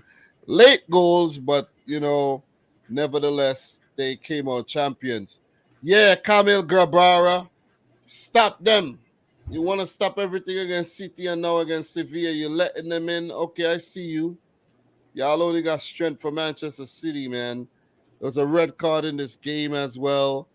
Inconsequential for the most part, but the red card was given to who that player was, man. I don't even know. Coach Olava was given the red card. Mm-hmm. Yeah, so look, man. Sevilla looked a bit better, but they Europa League. They're warming up for the Europa League, man. So kudos to them. Big win on the Sampoli. Good on, because look, before that win, it looked like Copenhagen could have sneaked in and get the Europa League ahead of them. So, Steve, with that being said, bro, we at the last group. We're doing great. Last group, 1 hour, 29 minutes. And we got Group H. Paris. Dom, you gotta Benfica. block someone in the chat. I have to what? There's a porn account in the chat. Oh, never mind. I can do it. I forgot I was a moderator on this. Oh yeah. I took care of that already. I blocked that already. Yeah, it's fine. But I think I put only subscribers could comment. I guess they subscribed, so it's not really a So yeah, man. So big up to Angelo Reyes in the house. Big up to everybody, man. Appreciate you guys. Look, Steve, last group, man. Very interesting group, man. I have to say big shout outs to Benfica, man. They're doing great. Yes, we are, my friend. At least they're making you smile. But Juventus, though, god damn. And I knew that they would choke. I knew that Juventus would not make the third. Yeah, it's crazy, man. How bad they've been. And you know what? Maccabi Haifa could literally. They even lost to Haifa. Yeah, which I called. That's how bad they've been. I called it. I said Maccabi Haifa would win. So look, before we even get into this, right? Let's just take a look at who's gonna play who on the last match today. Bro, Dom, remember when oh my god, yeah, Haifa could actually get the Europa League spot ahead of Juventus because I think Haifa could sneak a draw or a win against Benfica. Not a win. Or maybe, maybe. I'm just saying, bro, they're at home. They're a lot better at home, right? Yeah. With what's his name? Sherry. You have Franci Pero at Zili. What's the guy named that rip up Juventus? At Zili. The Frenchman. So I'm telling you, man, I think they could sneak a draw. If they sneak a draw, Juventus are getting knocked out totally, man. You know what I'm saying? So, yeah, that's how it's shaping up, though. But look, let's go back to the quick summary, though. Steve, share your thoughts on the group, bro, and stop playing around. It is exactly what I predicted it to be. And you know what? I still could be wrong about Haifa. They could get third, and Juve could go bottom, which would be embarrassing beyond belief. Tell me about it, bro. No, but yeah, Paris Saint-Germain. And I mean, you know what? Benfica could honestly, bro, they could get top maybe. You never know, because maybe Juve get a miracle draw out of nowhere. They won't, but still like some decent some decent positioning to find out in this group. But I knew Juve wouldn't make it, and I knew Benfica would, and ultimately that was the big call that certain people didn't want to make because they said that, they still somehow gave Juve credit for something. But but kudos to Benfica, man. I gotta give Benfica a lot of credit. They've played with a lot of character. They somehow managed to replace all the players they sell. 100%. Bringing in fresh. Yeah, bringing in fresh blood and bringing guys through the academy as well, like Antonio Silva. Yeah, Florentino is still there. You know what I mean? Even though for me, the on loan. Player, yeah. Mm-hmm. Sorry to cut you off. I just wanted to say, cutting me off. Anyways, talk to me. I think the player of the tournament has been Enzo, Mario. João Mario. Yeah, João Mario has been pulling the strings, bro. For me, he's been player of the tournament, like for the whole Champions League. I think he's been just sensational. I think that's a big call, but I have to say I'll go as far as to say he's been the best player for Benfica. Big up to Rafa Silva. Rafa Silva has always been one of my favorite Benfica players, and I've always wondered why he's never sold. Why no one? It's like with Orsic. Yeah, what's going on, man? I don't know what it is, because I'm surprised he didn't move to an Italian club already or some French. But don't know. Maybe he just doesn't want to go. You know what I'm saying? Yeah. Yeah. That happens. That happens. But the talent, man. Enzo Fernandez, he's probably gone. You know, the squad is so stacked up. Guys like David Neres don't even start. You know what I mean? You know, so kudos to Benfica, man. You know, and Benfica, the way it is right now, because look, PSG play Juventus. PSG are a team that you never even know what's gonna happen. They could draw the game against. They could draw, but I'm telling you, they could draw against Juventus, and Benfica could beat Maccabi and top the group, and then we have a matchup between Paris Saint-Germain and one of the big boys. Ooh, we could have a big game in around. And look, with Benfica playing right now, they could be one of the dark horses and pull an upset in the round of 16. And you know what I'm saying? So the Champions League shaping up very well. Yeah, it's shaping up very interesting. One thing wait. Just before you say anything, Juventus have been dog shit. Yeah, I knew it. I knew it was gonna happen. Yeah, disappointing, man. I look. I didn't expect them. I didn't expect them to do well, but I didn't expect them to do this bad. No, seriously. I knew, bro. When we review all the group stage stuff, we'll look at my predictions on Twitter. I told y'all months ago Juve would finish third. So no, but anyway. Look, man, let's finish this thing off, bro. The one thing I wanted to say is I also want to draw my line in the sand. PSG are also not winning the Champions League this year. Okay. So it's not just Man City. I'm not just picking. Not even with Messi, Neymar, Mbappe. No. But anyways, man, massive game here. 4-3. A lot of goals, man. Group H produced a lot of goals. 7 in this one, 9 in the other one. That score flatters Juve. 16 goals, bro. Brilliant. So, look, Antonio Silva in the 17th. Mose Ken equalized in the 21st. So, it was 1-1. And then the floodgates just opened after that, man. João Mario from the penalty spot. Rafa Silva in the 35th and the 50th. Brilliant goal for Rafa Silva there. The first one. Was it the first one or the second one? The back heel. I think the first one. That was brilliant. He could have scored a hat-trick. He could have scored 4 goals in the game. He was brilliant. He was unplayable. Absolutely unplayable. Yeah. And then Milik pulled one back. Yeah, I know João Mario was real. And I've been telling people about João Mario. I think in the previews that I did with Mike, I was talking about João Mario. But Milik in the 77th and Weston McKennie in the 79th. Well, they make things tense. Yeah, it was. But I got to give a shout out to the Juve youth coming through as subs. Oh, yes. Thank you very much for mentioning that, bro. They look completely different. Thank you very much, bro. You see this guy right here? Where's he at? This guy right here, Samuel Illing Jr. Youngster came on and actually transformed the whole game with those left-footed crosses in the box, man. He was the only player that showed any effort or desire. Brilliant. I think Sula came on. He had a chance. He missed it. This game could have ended in a draw. Juve could have pulled back a draw, but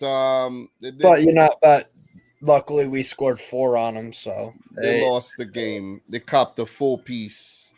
They lost the game. It was still one of the most embarrassing days in Juve's history. Let's be real. And when I just said 4-piece, man, my wife told me she left a little 2 pieces of chicken tenders in the fridge for me. Oh, man, that was a nice banging meal I had there. So thank you very much to the wife for leaving me that 2-piece. The wife. Big up the wife. Yep. So talking about the wife, I got to go pick up the wife pretty soon. You got to deal with Dom's goofy Man City ass. She didn't hit me up, though. But look, Steve, big win for Benfica. Shout out to Roger Smith. He's done a great job with them since he's taken charge. He got guys. Listen, bro, he got guys like Julian Draxler. He not even using. I told you this squad is deep. Tom Brooks, bro. This squad is deep. Wait, I forgot John Brooks is at the club. Seriously. Yeah. I really forgot he's at the club, man. I dead ass forgot he's at the club. By the way, also big shout out to Arsenis as well, the Norwegian. Remember this guy Gilberto scored a screamer earlier in the season. Yeah, bro. I'm telling you, this squad is so deep, man. This squad is deep. I'm telling you. Haven't even used the likes of Ristic, John Brooks. The squad is deep. I'm telling you, man. We're looking pretty. Diogo Gonçalves, while utility player. Well, for Juve, they just look average, bro. I'm telling you. No, then that's being kind. They look average. Yeah. You know. But look, that's a special Benfica team. I'm excited to see how we can do in the knockouts, bro. They look average, bro. This team is so average, man. Cuadrado on his last legs. Damn, man. Vlahovic, you should have never went to Juventus. I don't know what you're thinking. Bad move. I don't know. It seems a lot of times when these Italian players do well at the smaller clubs and they go up to the big ones, most of them never do well. You know what I'm saying? No, Juve is a poisonous club at the moment. Yep, I wouldn't want nothing to do with them. Poison chalice. And with that being said, man, big win for PSG, 7-2 over Maccabi Haifa. That was a fun game to watch. But the thing is, it wasn't always so one-sided because Messi in the 19th, really good goal by Messi, outside of the left foot. Wonderful. And Mbappe opened up his body, bam, into the net. And then at Neymar with a brilliant goal as well. But Sek pulled one back, 3-1. And then Messi scored to make it, 4-2. And then Sek scored again to make it 4-1. Then Sek scored again, big defender to make it 4-2. So they were in the game, but then the floodgates continued to open. Mbappe with another goal, Goldberg own goal, and then Soler off the bench to score one from distance there. So, 7-2, man. A lot of goals for the spectators to enjoy. And I expected a big win for PSG, but not a 7-2 at all. Like, god damn. What was your predictions? Let me see. Your predictions, Steve. 2-1? Oh, wow. Yeah. 2-1. No, I thought I 2-1 and 3-0. At least you got your predictions right. But for me, I actually went with, where's those predictions? 3-0 to PSG and a 2-1 to Benfica over. You see, so I predicted Benfica to beat Juve. Yeah. What was I was gonna show you something. Hold on, give me 2 seconds. I have a very good stat. You got something to show me? All right, cool, bro. Abdoulaye Seck. Okay, here we go. But look at this PSG midfield, bro. Look at the PSG midfield. Vitinha, Fabian Ruiz, and Renato Sancho. Like 3 new players, man. They're stacked up, bro. They're stacked up. They got Nuno Mendes and Bernat at left back, Hakimi at right back. They got Kimpembe back, Ramos, Marquinhos. They look decent in 4-3-3. Stacked up, man. Look at the bench. Nava, Sergio Rico, Kimpembe, Sarabia. It's all big names, bro. A couple youngsters. Ikitike, your boy Ikitike. Snubbed Newcastle United. He shouldn't have ever gone to PSG. So you reap what you sow. He snubbed. And then he came off. He almost scored a couple goals, though. But no, but everything happened for a reason, man. You guys got Isaac. It's all good. Yeah. Isaac is a better player, in my opinion. So yes. All right. So what's the stat? Abdoulaye Seck of Maccabi Haifa is the first defender to score a brace against Paris Saint-Germain in all competitions since Julien Palmieri with Bastia in January of 2015. There you go. Man, I thought you were gonna say like 1985 or something, man. No. It's a cool stat still. Julien Palmieri of Bastia. It's a cool stat. Yeah, you see, someone's trolling, but let him troll, man. You know what I'm saying? Someone's trolling. That's what happened with the accounts because bots do not sub, so you will never see any bots in this kind of chat. So Yeah, crazy, man. I don't know who's. Jesus. What I the think it's probably that. I know who it is. I know who it is. Some guy always adds me on Twitter, and always comes saying that some. I can't remember his name, man, and I just keep blocking him. Some weird Liverpool fan. You know what I'm saying? But look, with that being said, though, Steve, that's it for the Champions League. Yes, You it is. know, no need to carry on about this. We did well. And Super with that being said, man, let's do a quick rundown of the results in the Europa League. We haven't done Europa League for the last match day because what happened, man? Some shit happened. I can't remember what happened, why we didn't do it. I think I was unavailable or something like that. I can't even remember, man. Logistics wasn't right. But anyways, let's take a look at the fixtures for the last let's just, you know what, man? I don't want to stay long on this. So let's just take a look at the last match day here. Seriously. Okay. Let's just do match day 4, bro. Let's just go through the results really quick. I'm not even gonna go through each and every results. Let's just scroll down and look at the results. Anyways, let's go through the results. Feyenoord 2, Midtjylland 2. Yeah. In Group F, Bodo Glimt 0, Arsenal 1. This is match day 4, guys. Kiev 0, Rennes 1, AEK Larnaca 1, Fenerbahce 2. Betis and Roma played to a 1-1 draw. Union Saint-Gilloise and Braga played to a thrilling 3-3 draw. Freiburg in red-hot form in the Bundesliga defeated Nantes 4-0, while Karabakh and game. Olympiacos played to a 0-0 draw. Lazio and Sturm played to a 2-2 draw. Man United barely went over Omanoya with a 0-0. Real Sociedad 3-0 over Sheriff. PSV 5-0 over Zurich. Ludogorets 2-0 over H. Heiko. And Union Berlin 1-0 over Malmo. Trabzonspor, a big fat 4-0 victory over Trabzonspor. Big fat 4-0 victory over Monaco. And Ferencváros 2-1 over Svenska. So for match day 5, Lazio 2-1 over Midtjylland. Big up to Steve's Italian team, Lazio. Zurich. Whoa. Bodo Glimt lost? Yep. I didn't see that one coming, bro. Wow. Anyways, PSV beat Arsenal 2-0. And I gotta say, the Arsenal fans acting like the sky's falling now. Yes, it is. I'm like, but the squad depth, their squad depth is shit. Their squad depth is terrible. The squad depth has been good so far. Steve, you can't be so reactive, bro. No, you cannot be so reactive, bro. The squad depth has been proven to be good up until this loss. No. But the thing is, I don't see why Arsenal fans are losing their shit talking about they need to make signings in January and all of that. Yes, they do. 100%. In what department? Striker, center mid. Bro, if Granit Xhaka gets injured, you think Albert Sambi Lokonga is going to be that guy?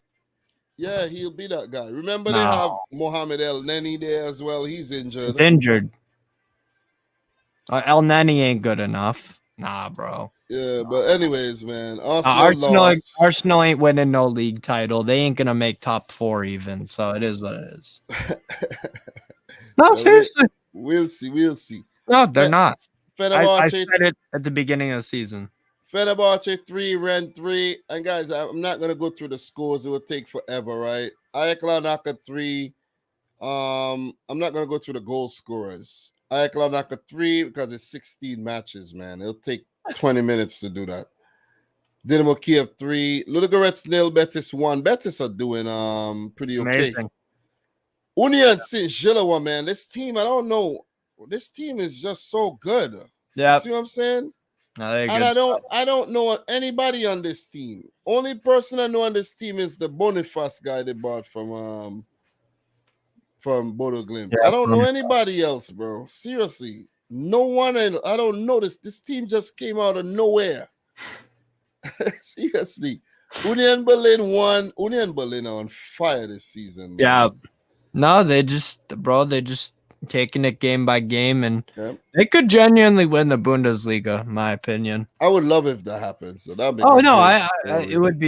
it would be a Leicester City type star. They have one of the lowest wage budgets. Remember, they just made their first Bundesliga season a couple years ago. Yeah, exactly. Remember? So it would be crazy. Yeah, so amazing stuff.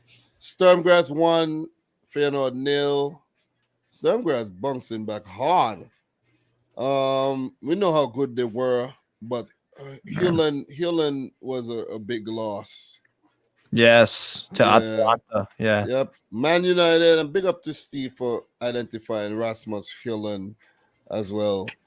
So Man United 3, Sheriff 0, Ammonoia 0, Real Sociedad 2. Real Sociedad is probably on top of that group there. Yep, they are. Roma 2, HJK 1, Freiburg and Olympiacos a 1-1 draw. Nantes beat Karabakh 2-1. Zvezda beat Trabzonspor 2-1. And Ferencváros and Monaco played to a 1-1 draw. Monaco has been poor though. Yep. So let's take a look at what the groups look like, guys. We're doing a little Europa League review, and then we're going to look at the Conference League. We did Champions League already if you just joined in. So Arsenal on top, PSV second to make it a close finish. I think, Arsenal will play Zurich if I'm not mistaken. So Bodo Glimt third and Zurich fourth. So guys, remember the way it works, right? It's gonna be how does it work again? Arsenal go through. Whoever tops the group go into the round of 16 automatically. Yes. The second place team now goes into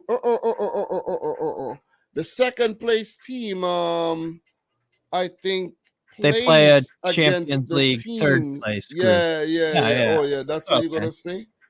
So the 8 teams that go down from the Champions League does not automatically get like a bye into the round of 32 anymore. No, but it's gonna be a play-in round, a playoff round before the round of 16, where those 8 teams that go down in from the Champions League will play against the second place teams, and then the winners will go into the round of 16 along with the 8 group winners. And then the third place team will do the same thing, going down into the Conference League, playing the second place teams to see who goes into the round of 16. Yeah. So I like it. I like the 3-tier tournament. At first, I wasn't open to it, but I was like, yeah, it's cool. It gives teams a lot of opportunities to play in Europe, Yeah. 100%. Bring in revenue there. So Fenerbahce topping. Fenerbahce and Rennes pretty much, through, but it's going to determine who goes. Dinamo Kiev flopping. Yeah, really bad. Really bad. Even coming in behind Larnaca, who it's not set yet. Let me see what happened there. So Kiev and Larnaca. No, but Larnaca have head-to-head the win. Oh wow! But the thing is, right? If Kiev managed to, it's done. Larnaca is actually through. Kiev are out. Yeah. So that's sad, man. Kiev very poor. So Betis will go on to top Group C, but Ludogorets said, "Oh man, Roma, that's not good." Roma are scrapping it out with Ludogorets for the second place. Crazy. I know, because you're a Lazio fan, right? And HJK at the bottom. I love it. So Group D, Union Saint-Gilloise will go on to the next round. Brilliant. And another Union in the group, Union Berlin and Brugge are scrapping it out for the second place. Malmo without a single point. Very disappointing. I honestly think if it better suits Brugge to go down to UEFA Conference League. I honestly could see them winning it. The Europa Conference. I could see them winning it 100%. Remember, you have West Ham's down there, though. You know what I'm saying? They could beat West Ham. I don't know, bro. They could, of course, but West Ham's down there. Who else is down there? There's some more quality teams down. Exactly. We'll get there, bro. Slovako is down there. What's wrong with you? You know what I'm saying? Bro, you know who's down there doing well, bro? Djurgården, man. They're doing well. Yes. You Yeah, see what I'm Djurgården. saying? You know, so. But Slovako, bro. What's wrong with you? Anyways, Group E. Real Sociedad should go on to top Group E if barring Man United pick up a bigger victory against them than they did on match day 1. So it's between United and Sociedad. Sheriff, should get the Conference League playoff spot, or if Amanoya pick up a win. So that's what it looks like in Group E. Group F, Lazio. Whoa, Group of Life. Lazio, Sturmgras, Feyenoord, and Midtjylland all still in with a shout here. 100%. And Group G, Freiburg will go into the round of 16. Freiburg. Nice, man. Karabaj looking good. Nantes and Karabaj I scrapping picked it out. Nantes third. And I have to say, look, Olympiacos got to be one of the most disappointing teams this season. And Flopped out. Malmo. But no, Olympiacos spent a lot of money, bro. They brought in a lot of Marcelo. Who else is a lot of big players? Rodriguez. A lot of big players. And look at that. Last in the Europa League group. Yeah. They got to focus on the league, man. You know what I'm saying? Yeah. So I don't know. Who this person, you got absolutely no life. To be making all these stupid profiles coming in here. Like, I find it so stupid. Steve, you don't even know how stupid that is. No, it is. It is like, bro, it's like the lowest level of dumbness that you could find. No, that Dominic Rich timed out someone. No, I timed out the person, but I should have blocked them. But it's so stupid. No, Dom. No. Oh wait, no, sorry, never mind. Yeah, you read it wrong. Timed out by the Lego dude in AD. Okay. Yeah, so look, whoa, Ferenc Varos topping this group right now. God damn. Zvezda, the group is still pretty much open for the playoff round and the Conference League, so pretty open group there.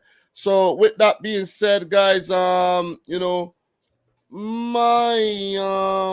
wife has not hit me up yet, so let's talk UEFA Europa. I got some time, so let's do the same for the Conference League. Let's change that background to the greenery and I think it looks nice, to be fair. I like the colors. Let's go back over to Matchday 4 where we did not talk. Matchday 4, Steve. So let's just do that. Istanbul Başakşehir 3, RFS 0. Fiorentina 5, Hearts 1. Villarreal 1-0 over Austria Vienna. Villarreal under Kike Setien now. Partizan 2, Cologne 0. Apollon 1, AZ Alkmaar 0. Sorry there, Steve. Djurgården 4, Gent 2.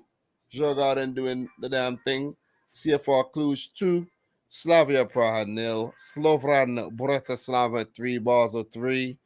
Silkeborg 5. FCSB 0. West Ham 2. Anderlecht 1.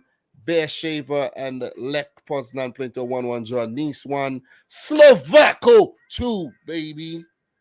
Vaduz. Yes. Vaduz 1. Dnipro 1 with 2. Shamrock Rovers, Molde 2. Balkani 1. Sivasspor 2. And Zalgiris 2. Punic 1. So let's just go to match day 5. The results of today's matches. Fiorentina 2. Istanbul Başakşehir 1. Anderlecht and FCSB playing to a 2-2 draw. Villarreal and Beersheva playing to a 2-2 draw as well. Austria Vienna 1. Lech Poznan 1. Nice 2. Partizan 1. Damn, these Belgrade clubs not doing well at all this year. AZ Alkmaar 2. Vaduz 1. Oh, Steve, you're still with us, right? Oh, okay. Yeah. So Hearts 2. RFS 1. West Ham 1. Silkeborg 0. West Ham keep winning. Yeah. Dnipro 1. Who scored? Dovbik, maybe? Apollon 0. Djurgården in the Scandinavian Derby 3. Molde 2. God damn, Djurgården on fire this season here. Shamrock Rovers. Zagreb drawing with Basel. Yeah, I don't got there yet. Shamrock Rovers 1, Ghent 1, Balkany 0, Slavia Praha 1, Sivasspor 3. Sivasspor doing well. CFR Cluj 0. Basel and Zagreb is playing to a 2-2 draw. That's a big result for the Lithuanian There's a game tomorrow, Dom. outfit there. Slovako and Cone got suspended.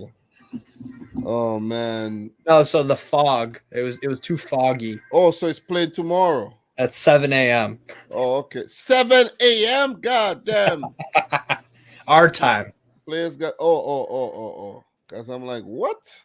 Slovan Bratislava 2-1 over Punic. I gotta wake up. I gotta be at work. I might tune into that game. So look, the groups. I gotta watch the Slovako. I gotta watch my team Slovako though. So dude, we are Slovako fans. Istanbul and Fiorentina level on points. That one's gonna be interesting. Do they play each other on the last match day? I think so. So yeah, I think both teams are gonna end up winning both their games, and Istanbul are gonna top the group. So West Ham definitely 5-5, brilliant. Silkeborg and Anderlecht scrapping it out for that playoff spot there. And third place gets nothing in the Conference League. Group C, Villarreal tops their group. Lech Poznan and Beersheva scrapping it out for the playoff. And Group D, it's said it's playing right now. Why is it playing right now, though? I don't even know. It's playing tomorrow, but whatever. Yeah. It's just like an error or whatever. Yeah. No, it's already tomorrow. That's why. Ah. Yeah, it's already tomorrow in Europe. Yeah. So. No, it's 11:37. It's not tomorrow yet. In Europe, bro. Oh, that's true. Yeah, so Nice and Partizan are level. This group is wide open, bro. 100%. Yeah, no. I like the Europa Conference League, bro. I think let's just say that. So AZ and Dinamo, scrapping it out for the top spot. Apollon, Vaduz. Give it up to Vaduz, though. They did well being that first European.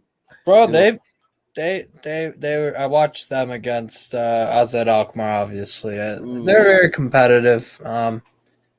Tried to make something happen, but yeah. Where are they from again?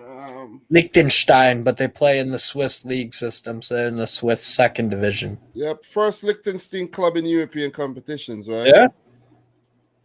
So give it up to them. Djurgården through to the next round, man. 4 wins, 1 draw. Yep, Molde, Ghent, scrapping it out for that playoff spot. Shamrock Rovers at the bottom. Sivasspor should go on to top the group. CFR Cluj, Slavia Praha, and Balkany. Pretty much I'm pretty sure, CFR Cluj and Slavia Praha, with only Balkany picking up only 1 win. Who did they win? So Balkany defeated Sivasspor. So yeah, they're not going through. That's it. That's it for them. So Group H, Slovan Bratislava. Oh, this is very, very open. Punic and you got Zalgiris. So, I think Zalgiris is pretty much out. So Punic still in with a shout. So 3 teams alive there in that group. So that's it for the Conference League, bro. Pretty cool. Pretty cool stuff, you know what I mean? Yeah. All 3 European competitions. And I feel satisfied now, man. You know what I mean? I feel complete. I feel complete now. So you know what you need in the morning, bro? You need your daily dose of Slovako. Yep. 7 a.m. Wake up bright and early. And guys, if you don't know, we said that the Europa Conference League teams look like medicines. You know what I'm saying? Or diseases. Yep. But Steve, it was fun, man. 2 hours, we did great. We covered the Champions League, Europa League, and Conference League. I think this is how we should do it going forward, man. Instead of going live on it only took us 5 match days to figure it out. Yeah, but still, we gotta streamline things for when we get into the knockouts, bro. You know what I mean? Knockouts will be easy because then you could watch all the games and highlights, and it won't be so condensed. Exactly. So the hard work is definitely in the group stage, but the hard work was definitely in the qualifiers as well, man. So If you can get through the qualifiers, you can get through the group stage. Yeah, exactly, man. So big even up, the Europa League qualifiers and Conference League yeah, qualifiers. big up. We did that too, right? A little bit of it. Yeah, we touched on it a little bit. But big up to Steve for coming through with another one. You know what I mean? We've been very consistent, and I've been bro, I've been I'm kind of glad, to be honest, that I've just hold down on the Marcel is saying do some World Cup content. Yeah, I will. Don't what I mean? Don't stress it, man, because club stuff is still going on. I'm going to ease myself into the World Cup content. If you guys haven't noticed, I'm getting myself in the groove again to put out content because, while I'm driving, what I do is before I get in the car, like I'm coming home from work or whatnot, I think about something I want to talk about and then I talk about it in the car. It's pretty cool Yeah, because I'm focusing on the road and it helps me to actually think better. You know what I mean? 100%. I remember all the information and I like those videos and I think those videos tend to do very, very well for some reason, man. When I'm in the car and I'm talking and I'm just going off the top, people like those videos a lot. And my video on Newcastle is doing well. It kind of surprised me though. It kind of surprised me. And when I slapped on the thumbnail on it, the click-through rate went up, you know, and I 3,600 views. yeah, and I actually made that thumbnail on my phone through. I have Adobe, right, an Adobe subscription, but I'm actually using my phone when I'm on the go to make those thumbnails, and it cuts out the players and everything perfectly. So pretty cool, man. Pretty cool stuff. You know what I mean? I'm pretty experienced at this by now. I've been doing this 5 years and I'm happy the way the setup is, the mic, the camera, when I'm outside. Just the progress has been good, man. And the little trip to Liverpool there, it actually helped because the channel was going through somewhat of a stagnation. So and to be fair, I haven't been putting out the volume of content that I usually put out because I had to reassess things. And that kind of give me a little motivation to start, putting out some bangers again. So I spoke about Newcastle. I spoke about Leeds. I want to do something about, I'm going to think about which club I'm going to talk about next, but I don't have to always talk about the big clubs. You know what I mean? I want to give the other clubs a little, a little shine. You see what I'm saying? But I want you and I to do the, definitely to do something on Newcastle though, and I think it'll do well. But it's gonna take a little research, of course. 100%. But I'm gonna identify the players from Newcastle who I think you guys should absolutely get rid of, and then I'm also gonna come up with some solutions as well for those players. You see what I mean? Some budget solutions to get the team revamped and everything. See, like how you got rid of guys like Dwight Gale, and there's a few Jeff guys. Hendrick. Yeah, there's a few guys that's sent out on loan that will eventually be moved on. Where's Dummett? Where's Dummett? Dummett is out too, right? Chilling. He's injured. Yeah, Dummett. You gotta get rid of guys like Dummett. You gotta get rid of Darlow. You gotta get rid of Darlow. You know, I know it sounds harsh, but guys like Jamal Lewis gotta go as well. I don't think he's good enough. You know what I mean? And his hairstyle sucks. He just looks like a goofball, so but bro, I've been, I'm just chatting, bro. I'm just talking life as but today, bro, I've been busy, bro. I got off work, dropped the wife to work, went and got the car cleaned up, the truck vacuumed out.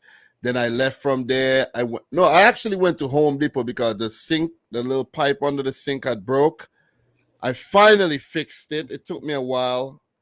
And then I did my oil change again, so Yeah. And then I watched the highlights. I've been busy all day, bro. You know what I mean?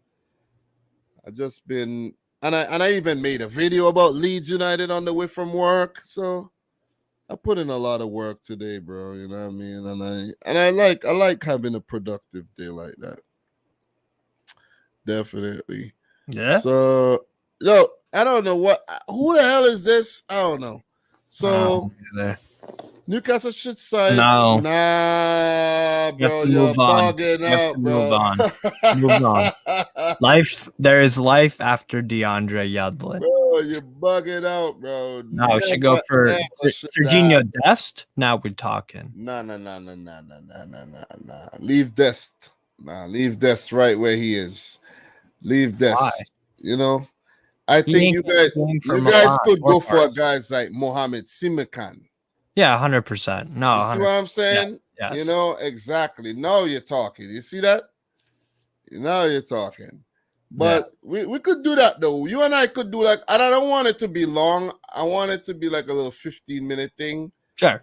Yeah, but we've been talking about this since last season though, So guys, smash up the thumbs up button if you're yet to do so. We definitely appreciate it. And we did touch 26 likes we got. Not bad at all. Anybody's watching the replay, appreciate you tuning into yet another one. It's been a while since I went live. I still have like a Europa League's review thing here, and I'll leave it like a stream we're supposed to do. I'll leave it because we'll just do something to just review the whole Europa League, the both of them. You see what I'm saying? So we'll leave it and do it sometime next month or whatever. But the World Cup content's gonna definitely start pouring in November. Mm-hmm. I'm not gonna rush right about now. I should have started, but still, you got other things in life to deal with, man. You got life itself. Yeah. You see what I'm saying? So 100%. Yeah. But Steve, I'm about to bounce out of here. Yeah. It was a pleasure. I know it's late for you as well. No worries. But we did good though. Only 2 hours, we did good. Covered a lot of content. And we'll continue to drop the fire going forward. For sure, bro. 100% facts. All right, man. So big up to everybody who stuck around with us during the stream. As I mentioned, thanks to Steve. Check him out on Twitter at Stove Mahala. Bringing the heat. Subscribe to the channel if you're new. Your boy Dominic Rich coming in with more fire again. Champions League review. It would have been more exciting to do it yesterday, to be honest. But, it is what it is. Yeah, it is what it is, man. You know what I'm saying? So, for your boy Dom and Steve, thanks for tuning in to yet another one. Until next time, peace out. Rich Squad. Peace. Fuck Liverpool.